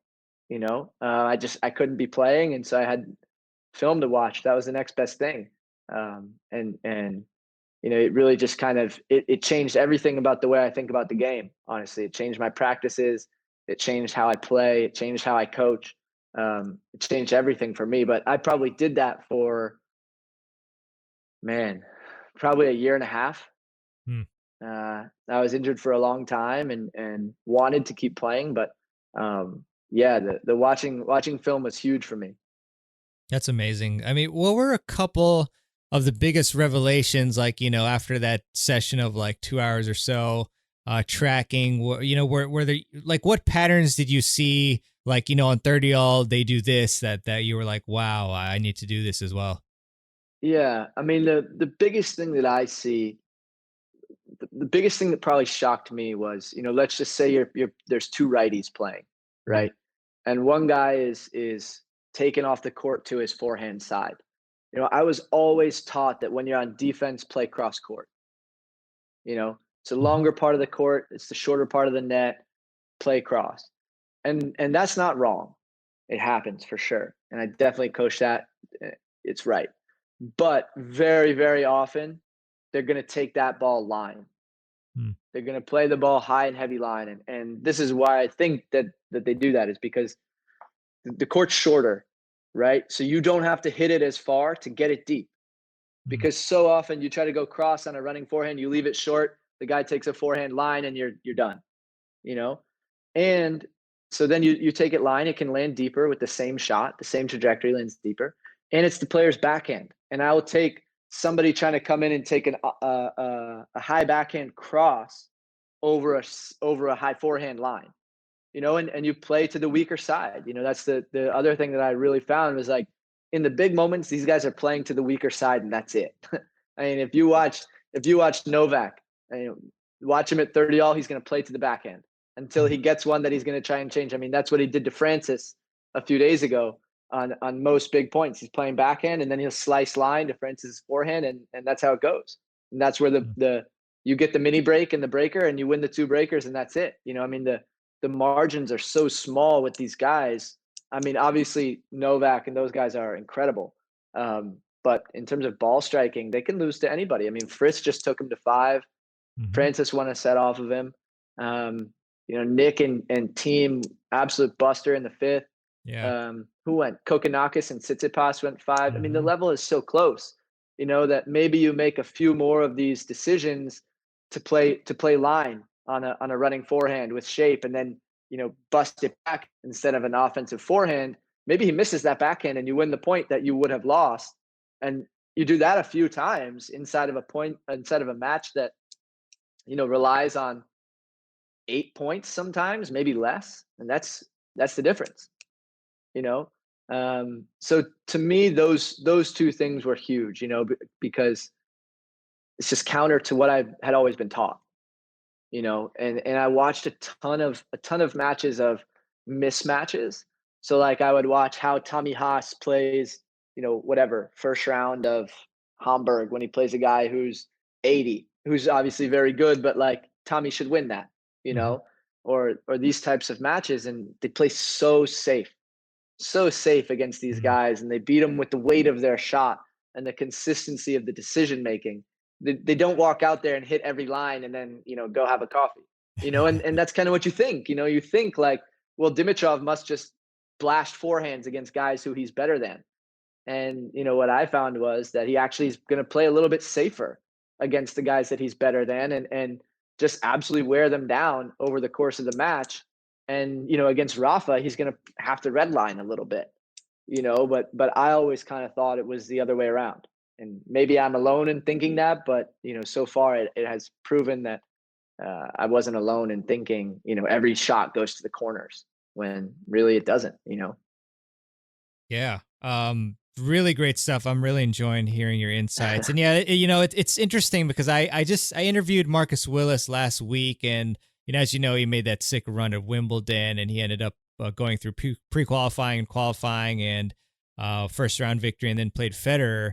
Yeah. And like what he said that surprised him too was basically the same thing. Like when he played Roger, like he said, Roger really didn't do anything, like especially didn't go for like crazy shots or, on the lines and all that, just kind of basic tennis. And, but he Yeah. was good at it. And that's how he won.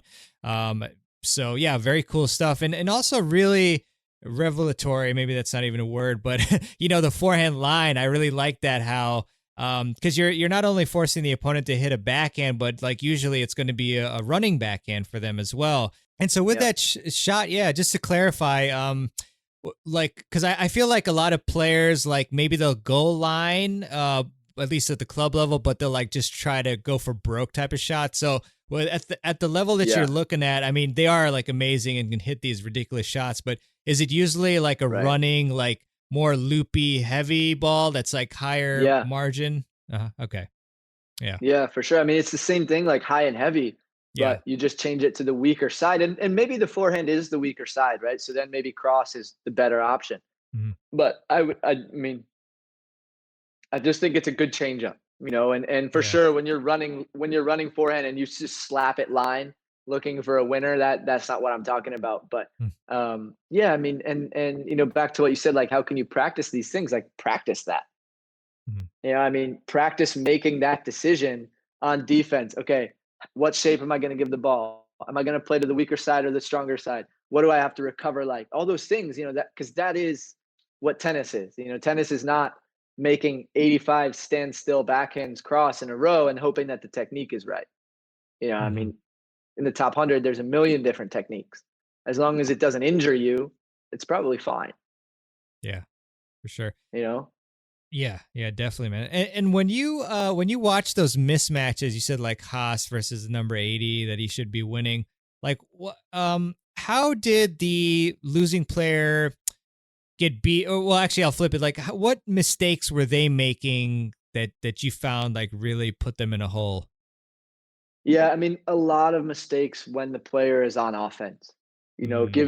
Trying to do too much, and that's what I talk about a ton in the book. Is that most I think, of course, I forget it right now, but you're gonna have a winning percentage when you are the one who approaches the net, right? So I did this whole thing where I was tracking where passing shots went, right? So if they went line or cross, because one thing we've always hear is cover the line. Right. And I've also found that not to be true. You got to cover cross. Most passing shots go cross because the low part of the net, they want to dip it at your feet. And with the rackets and the strength that these guys have now, that's what happens. Cover the line, in my opinion, is just wrong. But that's maybe a conversation for another day. But when you make your opponent hit a pass, you're gonna win that point. I think it's something like 68 or 73% of the time, something like that, very high. And the way that I was tracking it was that they actually had a shot at the pass. So if they're wide open hitting a slice forehand, that doesn't count because that's just a knockoff volley. But like really decently set and can hit the pass. So the thing that I've seen is like the worst player, or the guy who's supposed to lose, would just kind of overcook a lot of approach shots and miss so many approach shots when it's like, if you just break it down into math, you're better off, bunting the ball into the court and hoping that you make either a good volley or misses the pass than missing the pass. And that's very simple. But I think if you think about the math equation of that, while you're the one playing, you take some pressure off of yourself. Like it doesn't have to be a slice line that goes an inch over the net and lands an inch inside the sideline to be good enough. You just gotta, if the guy's on the run and he's hitting a pass, it's a tough ball. And if he makes them for the next 2 hours, too good.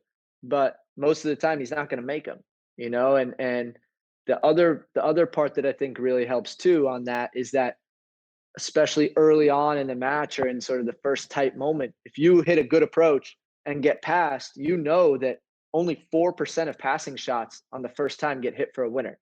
So if that happens, it's a miracle. So you can quickly get it out of your head. It doesn't matter. Too good, rather than dwell on it and say, this is why I never come to the net, or, he's too good, or whatever it is, because it's just statistically, that's not true. And at least for the way that I think, it's much easier to move on when I know that that's the case. It's easier to put it out of my mind after a blistering backhand pass for a winner that, okay, well, that doesn't really happen. And that happens significantly less as the stakes of the match go up. You know what I mean? So that was probably the biggest thing that I saw. I mean, of course, Sometimes there's differences in the quality of your ball, but that's tough. Sometimes Dimitrov or Haas, they just serve bigger and better than the guy that they're playing, and Mhm. so that's kind of unfair. But like in terms of when they're both equal, it's who takes care of the offensive opportunities that they get that usually makes a big difference. Thanks to Bo for that great insight into tennis. And now we have up my good friend Dean Hollingworth on how to warm up properly, how a consistent warm up makes you stronger and more stable over time, specific exercises for a great warm up, and the best equipment that you should keep in your bag for warming up. I've had Dean on my summits and podcasts multiple times, and he's a fantastic resource for all things tennis fitness. So here is my conversation, or at least a part of it, from episode 218 of the podcast with Coach Dean Hollingworth. The first thing I want to talk about is the warm-up. And I think in tennis, from what I see with our junior players, and if I go to tournaments, and especially the adult players, is there's a lack of a warm-up. Tennis players just really seem like they want to get to the club, get on the court and start playing. And, you may be able to get away with this during the summer, but as the colder months start coming, you really have to have some type of warm-up and prepare your body for the movement and for a sport that is very demanding on one's body, and have it prepared for those stops, the starts, the rotations, so we can play a sport that we love and avoid the injury. That, I think that is the number one thing is, first of all, you're warming up to prepare, you're ramping up the body to prepare it for tennis. And when I say ramping it up, I really don't like when I see people doing laps around a tennis court. I think it truly is a waste of time. First of all, just the way people are running around the court, it's sloppy. The motor patterns aren't very good. It doesn't look good. Let's just put it like that. Funny thing is, I was giving a lecture, or it was a conference at an ITA event, and I was doing something for the WTA. So I was talking about the warm up, and then one of the college coaches, she stands up and she asks me a question. She goes, "But everyone does it," and I'm like, just because everyone does it doesn't mean it's the right thing to do. Some of the worst words you can hear in the English language is, well, it's the way we've always done it. And I think we could actually set up our warm-up to be even more dynamic and more beneficial, like get a skipping rope. I mean, skipping really teaches the athlete, the person, how to be very bouncy. And this is what we want from our athletes, is how do we get that elasticity? How do we get that bounciness so they can move better and get to the ball faster?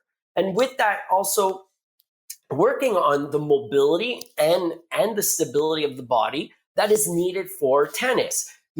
If we've talked about this. I'm sure I spoke about this. Well, I did a whole thing on hip mobility. I think it was wrist, all the upper body stuff.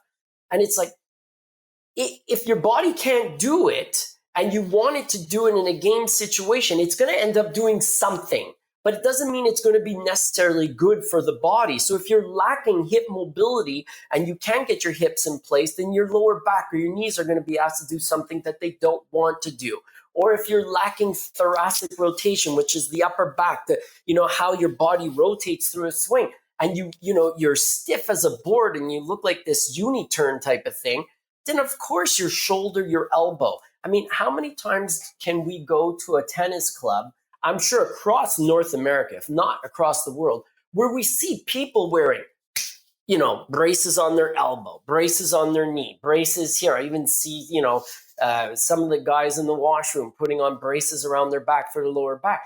And you know what? God bless them all. They really want to play, and I want them to play. And why not play healthy? Why not play so you're not in pain when you're on the court? So I think the warm up is really something that is lacking. People don't see the benefit of it a lot of times, and I cannot disagree with that so much. And here are 2 points.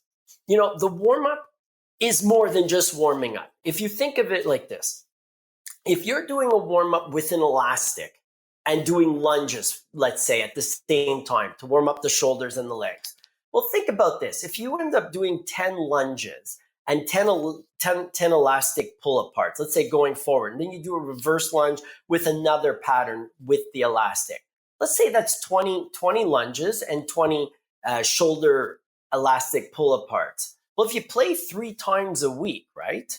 My math isn't great, but I'm pretty sure that's 60 lunges. And then after, that's 60 lunges that you wouldn't have done that week. So we're working on, yes, the lunge, if performed properly, you're also going to get a good stretch. You're going to get strength. If you maintain your body stability, you're going to work on the stability of the body as a whole. So, I mean, after a month, you're looking at, 240 lunges. So it adds up. And that's only if you play 3 times a week. The other thing is that every warm-up should consist of movement patterns that are specific to your sport. Like jogging is not specific to tennis. I can't get that point across enough. Yes, maybe if you have to jog back to your bag to get your towel, that's the only time you really see that type of jogging. But you look damn good because you warmed up with jogging. But my point is, mehrban, if you could start working on your shuffling, on your crossover, doing some karaoke, some more movement-specific, tennis-specific patterns, that would be way more beneficial for you on the court. Now, here again, if we do the math, if I say, listen, do 10 minutes of movement patterns, I never want an athlete or anybody that I'm working with having their first explosive movement be in a match. Forget it. If that's the case, that's when you start pulling hamstrings. That's when you start pulling a groin or you hurt your shoulder because you're swinging so hard on that first ball and your body the tissue is not prepared for the demand of the sport. Coming back to the time, 10 minutes, 3 times a week, working on some movement patterns, that's 30 minutes. After a month, it's 2 hours. So I think, getting that extra little bit is so important. And listen, I banged my head against the wall, and I got to say, the kids that are with me now for the last few years, they're really, I hope they're not listening to this. I don't want their heads growing. No, but they're really good at it, and I try and preach not just going through the movement patterns, but also going through with intent and purpose. Because you can do a knee hug and it's a waste of time, or you can do a knee hug that's beneficial. And you know what? That is, I think, the number one component for injury prevention is really a solid warm-up. So when you talk about intent and purpose, can you dive a little bit deeper? What should the mindset be when we're doing the dynamic warm-up? Well, the mindset should be the same mindset that you would have is if you were practicing with another player, with a coach, with a team or whatnot. Practice starts right. Beginning of practice is your warm-up. And the mindset should be, okay, I'm going through everything and I'm trying to perform every movement possible that I can do. I'm trying to do every movement as best as I can do it. And that's what I'm trying to do. That's the mindset. It's to be involved. Because that's a great point. Sorry, I cut you off. That's a great point because the warm-up is not only essentially for the body, but it's for the mind, especially if we're in a tournament. I mean, that's when you start turning it on, right? You want to get that nervous system fire. You want to have some exercises that have some pop where we're getting the feet moving really quick and breaking into our movements and performing shadow swings.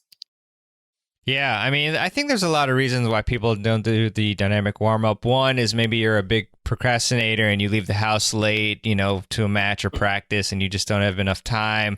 I think usually when you're younger, it's probably more of an ego thing, I'm invincible and I don't feel like doing it. But once you get your first injury, I think that's when it really pops in your head that, hey, you know what, I need to start taking this thing seriously, which is unfortunate that it takes a lot of people, adverse event in order to actually take the warm-up seriously. But I mean, I can tell you, for firsthand, it's made a huge difference in my performance. I used to not warm up like an idiot, and I wouldn't start really playing or getting into it until like the second set. And I lost so many matches because of not doing the dynamic warm up, because my body wasn't primed for the movements that we do playing tennis. So I really do appreciate you mentioning this really important thing. And one other thing, I thought those braces were just fashion statements.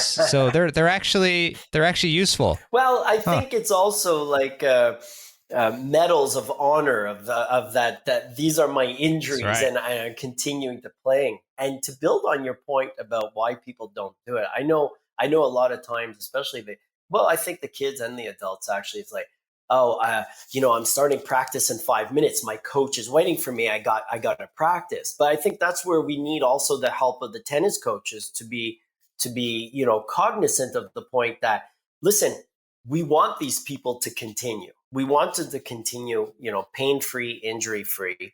And why not set up the first 5-10 minutes of a practice, making them a little bit more athletic? Because it's not just a warm-up. It's I said to the kids on Friday, I said, we did a specific warm-up for that day. And I said, you're not going to be able to tell where the warm-up ends and where practice starts, because they've actually just meshed into one another, getting them ready for what we're doing. So in terms of the dynamic warm-up, how should we structure it? You mentioned a lot of fantastic exercises, but do we want to do like a general, like some movement to get your heart going and the sweat going, and then do we want to do lower than upper than lower? Does it matter? For me, the way I like doing it is I prefer some ground-based exercises to begin. So we'll do some shoulder work to loosen up the shoulder. We'll do some hip work, some thoracic rotation. Then we'll start moving a little more through dynamic movements, like doing the world's greatest stretch and things like that. And if you're doing those things right, that should start getting you warmer. I mean, the warm-up we do is actually like, once you're done it, you're breaking a sweat from it. And then we're still not done. Then we'll skip rope, and then we'll go into the things I described of doing, some shuffling, some crossovers, and some, shadow swings, some real tennis specific base movements. So Dean, I think a lot of players are probably not familiar with thoracic mobility, that term. So can you explain what that is? Yeah, so your spine is made up of various areas. So the top of the spine is cervical spine. Then we go into the thoracic spine, which is pretty much, if you feel the back of your head, you're going to feel a large bump, and pretty much down to the base of, just below the bottom of your rib cage is your thoracic spine. And below that, we have the lumbar spine. The thoracic spine is actually when I move like this, that's what's rotating. It's meant to rotate, and that can get tight. I mean, if you're sitting at an office desk, or you don't stretch for a while, then for sure this can tighten up, and this is what really allows you to complete that swing, to come through at the hips and finish nicely with the arm in front of you. So it really is the middle, but it's more than the middle. It's the majority of your spine, but from, let's say, just the base of the neck down to the lower rib cage. Awesome, Dean. So, I think it's really eye-opening, because not only does the dynamic warm-up help you in your matches, but it really is, compiling, basically like a workout of, a lot of hours training, particular movements. And I was wondering, what is the delineation between a warm-up movement and an actual workout movement, if there is one? Because sometimes, like for instance, when we did our live workout together, actually the past few years on Tennis Summit, which coming up in April again, and I'm Dean will be on it, unless he refuses and hates me for some reason until then. But I felt like the warm up that you put me through itself was really tough, challenging. And so, I mean, is there any delineation at all, like between warm up and an actual workout? I really love that point that you bring up, because for some people the warm up is the workout, and it really depends on your overall fitness level. So, like I was saying before, if you end up doing so many lunges, or we're not talking about hundreds of lunges, but if you're doing lunges during your warm up, now it's helping your strength. And eventually you don't feel that. It just becomes second nature. The big difference between, a lunge and a warm up and a lunge in a workout is probably that you add weight to it. Like that's, you're loading that. It's an exercise that you would load. Gotcha. But for some people, it's the workout. So that's why when I said again before, the kids are going to have a hard time noticing when they both mesh. It's mainly because the warm up can be part of the workout also. Cool, Dean. So in terms of any equipment, I'm sure you can probably have a great dynamic warm up without equipment, but are there any particular pieces that you would recommend that we toss in our bag? Yeah, 100%. I think every tennis athlete needs to have some elastic bands, tubing, and two different ones. A really nice light one that you can use for your shoulder work, your external rotations, internal rotations. And then a stronger one where you'd want to do rowing and chest press, maybe as a warm up for the bigger muscles. And then also, as you know, that those small little elastics that go around the ankles that, you do various movement patterns with them to warm up the glutes. Got it. And then any tips in terms of the different, variables as far as like, sets, reps, time under tension, tempo, anything like that? Yeah. For the warm up? Yeah. So when we do, let's say we do a specific movement and I go, for whatever reason, I go with 5. I said, okay, we're going to do 5 thread the needles, or open books for people that know what that is for the warm up. And I tell anybody that gives the warm up, I said, listen, it's not written in stone. If you show up one day and you've just went through one of the biggest matches of your life the other day, or you had a real tough workout in the gym and you're feeling a little more not slow, but you could be feeling slow, a little more sore, just do some extra reps. I mean, it's just, it comes down to, mehrban, how much time do you have? And then, allotting time to the areas can be important too, more time to the areas that need it more. I mean, if you're feeling good in some areas, it can just be gone over quickly. But if you have a history with hamstring pulls or quad pulls, I would hope that person would spend more time on those areas taking care of them. Because, when you pull or when you pull a muscle or you get some type of injury, that injury always has the potential of coming back. And people are notorious. I mean, I am too. I get something, I take care of it, and then I kind of forget about it until it comes back again. But one of the biggest predictors of injury is past injury. So why wouldn't you focus on that a little more to help prevent that as much as possible? Great stuff from Dean. And now we have the final clip for the best podcast episodes of 2021. And this one is from Jeff Greenwald, who is a great mental coach as well as a great player, as you'll hear in the upcoming clip. And in episode 204 of the podcast, he talks about how to play your best tennis, including how to adjust your mentality during critical moments in matches, how to deal with big pressure situations, whether players should take notes during matches and what to write on them, and the number one piece of advice that Andy Murray tells himself during matches. So I hope that you enjoy this one. I just wanted to cover the full gamut. It really worked out that the top downloaded episodes were on a variety of subjects, including technique, strategy, fitness, and the mental game. So this one is on the mental game with Jeff Greenwald, and here is the clip. Experience it still, right? Under pressure, in the heat. I just came back from Palm Springs, the National Wilson World Classic. I played in the 50s and 100-degree heat, some altitude.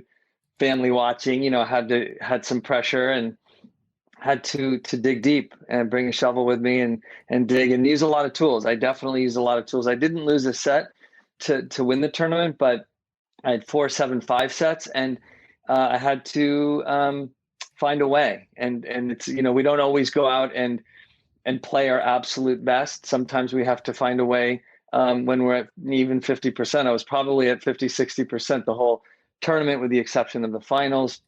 And I hadn't played in a year and a half, a tournament. And I think a lot of players were in that boat, and probably resonates with folks who haven't played as much in tournaments, and then you go in and you have that experience. So we certainly can talk more about the pressure and the nerves and what to do about it.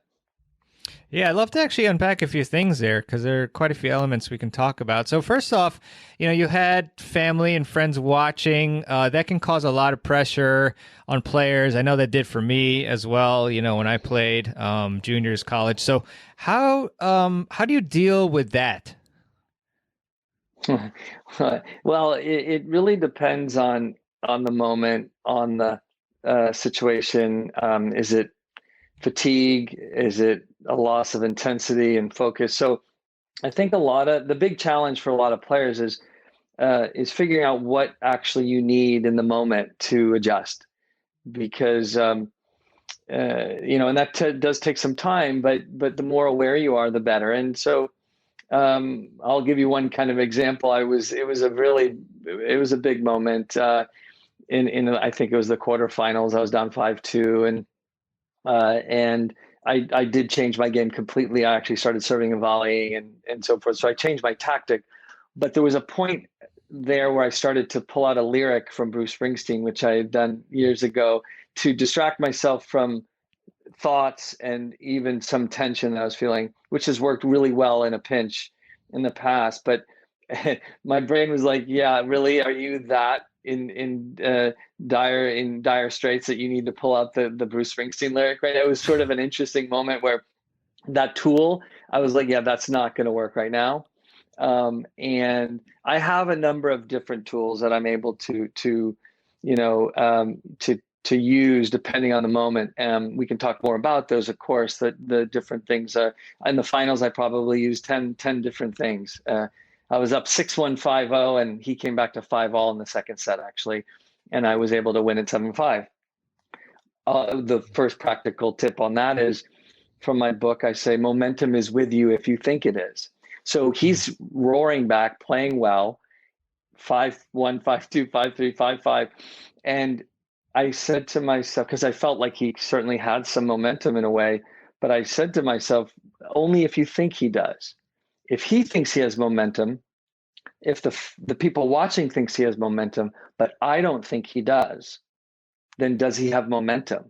Not really. Momentum is an event, but it only exists if you think it does. So the mind is very powerful if you can tap into some of these things. And I'll share in a little while another moment that I had at 6-1, 4-0 that I think would be pretty interesting for folks. So we can come back to that if you like. Yeah, sure. That's fantastic, Jeff. And it's we already have a bunch of questions here, so let me try to scroll down here. Gordon has some nice comments about Fearless Tennis here. So Adrian asks, what do you think of players like Murray taking notes to the court? Would you advise it to junior players? What should we write on them?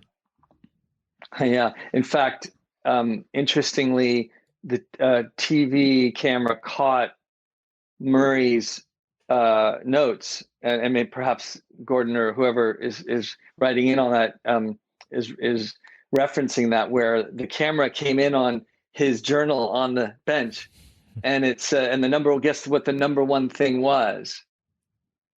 Be Have present. Fun. Oh, okay. Have fun.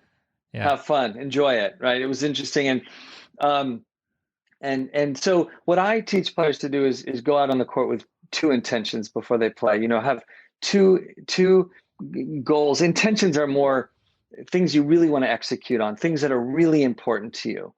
Beyond winning and losing, obviously you want to win, you don't want to lose, we all know that, right? But the brain goes there, right? It's just the future and what's going to happen, what people are going to say and all that. So the intentions are helpful, to kind of like a rudder in the water, if you will, a way to stabilize you, bring you back to these intentions. For example, deep breathing between points. Tsitsipas was talking about recently his breathing, and Novak, of course, did a great job, in his game to work on his breathing pattern. So you can have breathing as an intention. You can have really prioritizing your focus. That focus is going to be the thing that you do out there. And so you're focused on the ground and the ball and the strings, all these external cues to keep your attention. or it could be a tactical intention. You want to get into the net. You want to first strike. You want to be consistent cross court. Take a backhand down the line every now and then, right? So you can have a mental intention and a tactical intention, or two mental, however you like. But the having notes, having a couple things. You don't want to have too many things, which is part of the problem a lot. Too much information, too many, you're trying to do at one time, you shoot yourself in the foot. So keep it simple, but keep them very targeted. It's part of your building process, your game. What do you want to go on the court and emphasize, and keep your attention on those intrinsic factors, and not so much the score and all that. So brilliant. Thanks for that, Jeff. And so kind of a step-by-step question. Obviously, we can intersperse questions. At what point, when you find out, who you're playing, at what point do you start the mental preparation? Because I want to see, at what point do we start prepping, and then what should we do? And then, as we progress into the match and during the match, what we do as well. So when does the mental preparation begin for you? So I in my CD years ago, I talked about, that it really begins a few days before, and certainly the day before, where you're hydrating, obviously, and you're staying present. You're doing things all along that are getting you in the position to be in your best state, right? That could be massage and so forth, whatever the things your body needs and so forth. But outside of the things you have control over, your diet and so forth, the morning you wake up, I think it's really important to get present, feel your feet on the ground, and really just try to be present through the day, through your meal, and not rushing. Rushing is the kiss of death when you're playing tournaments. So you really want to time everything well.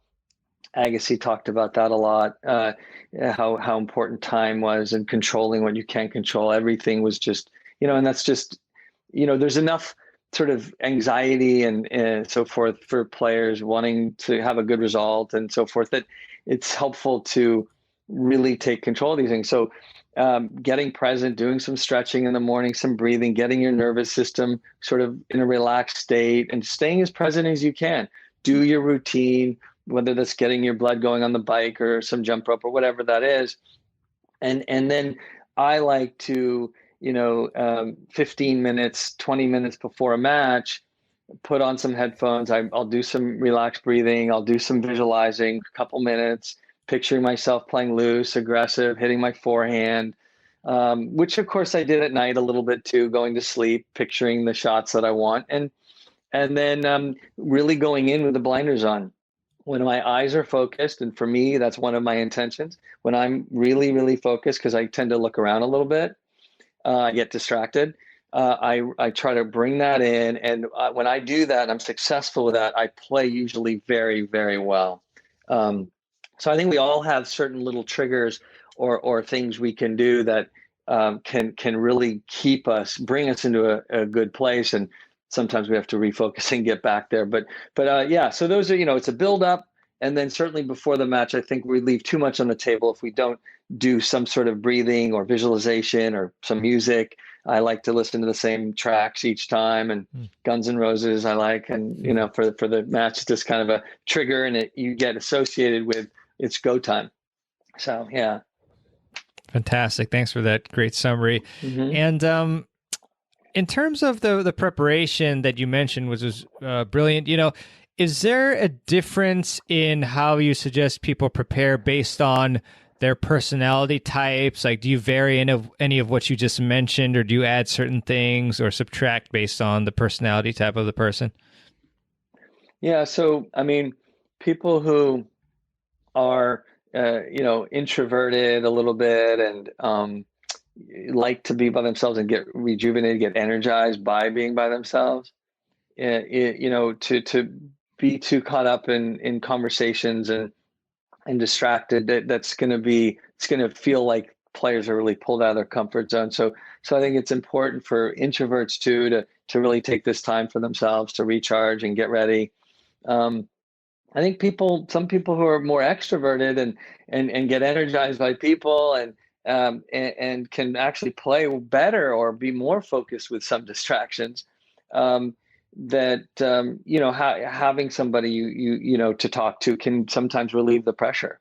So certainly that on the highest level of the game, they have a team of people, and there's conversation there. But you have to really manage your energy at tournaments, especially and before, because you can easily get pulled into all kinds of places mentally and emotionally. So I think knowing yourself in that regard, and what energizes you, what helps you sort of focus, quiet time, and so forth, is good. I like to be pretty pumped up actually when I play. So I have a high intensity level. I like a lot of arousal, actually adrenaline. I really like it. And so, but some people get really, really affected by that adrenaline, and they need more relaxation. I can listen to heavy metal maybe, or get really pumped, and I take that energy with me, and it doesn't sort of restrict me in any way usually.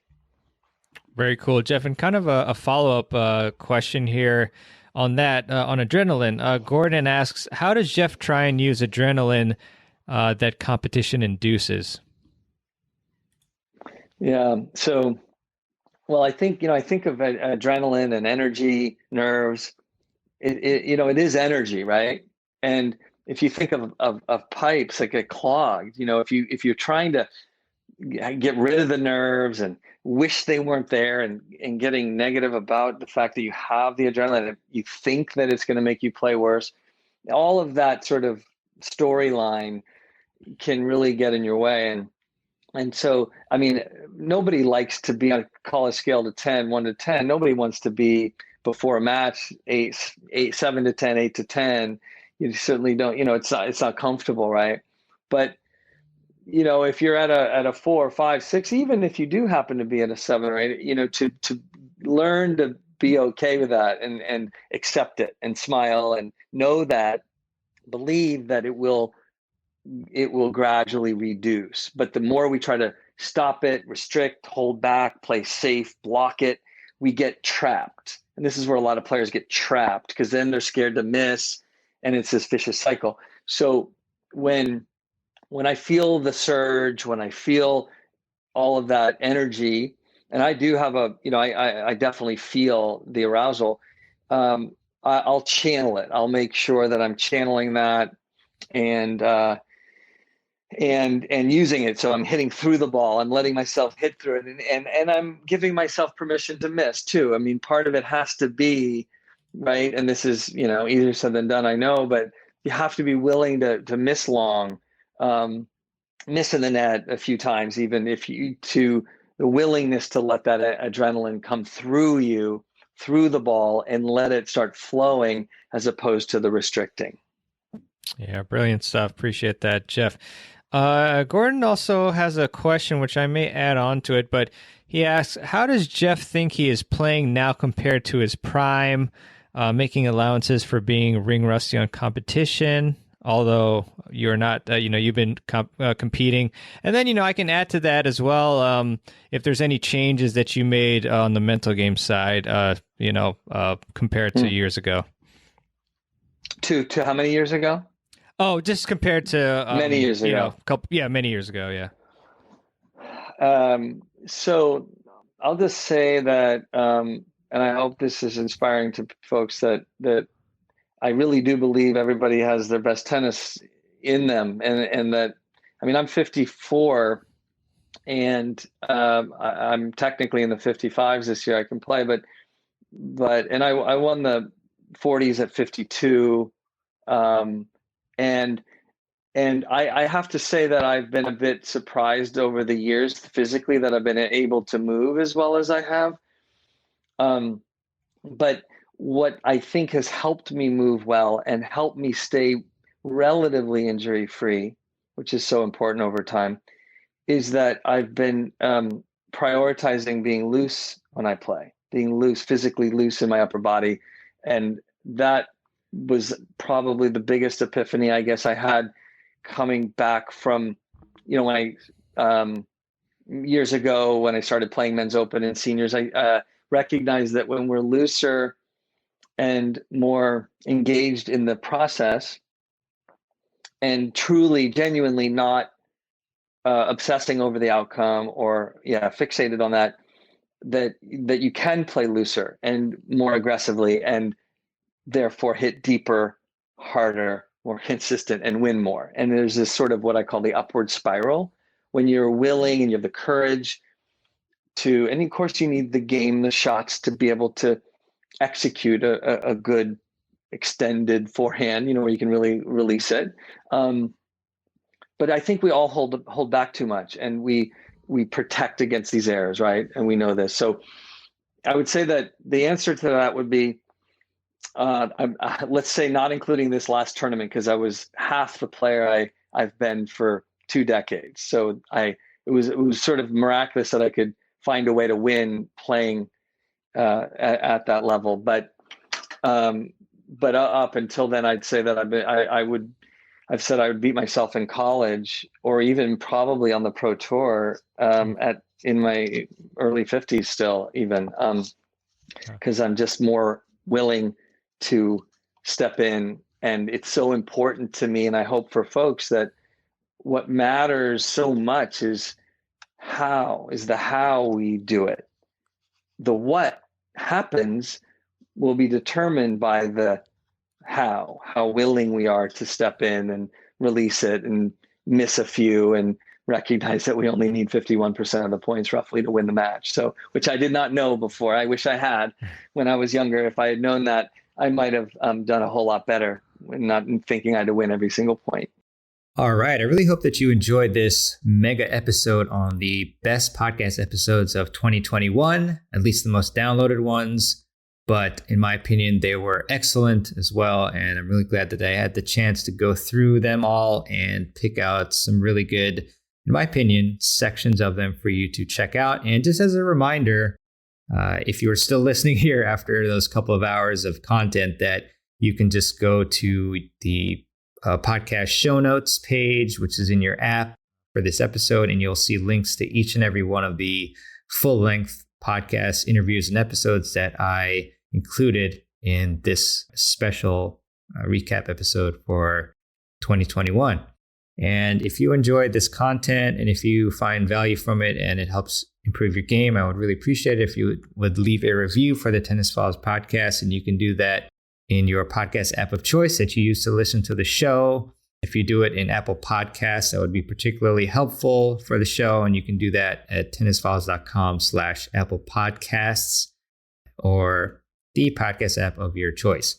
So thanks so much for that. I really would appreciate a review from you if you haven't left one yet. And I believe we're over 100 reviews, so that's awesome. And just want to leave you with a quote, as I often do at the end of the show. And this one is by Roy T. Bennett. And Roy said, "Change may not always bring growth, but there is no growth without change." So that's a great one. And thinking to the first clip with Steve Smith talking about meeting change head on.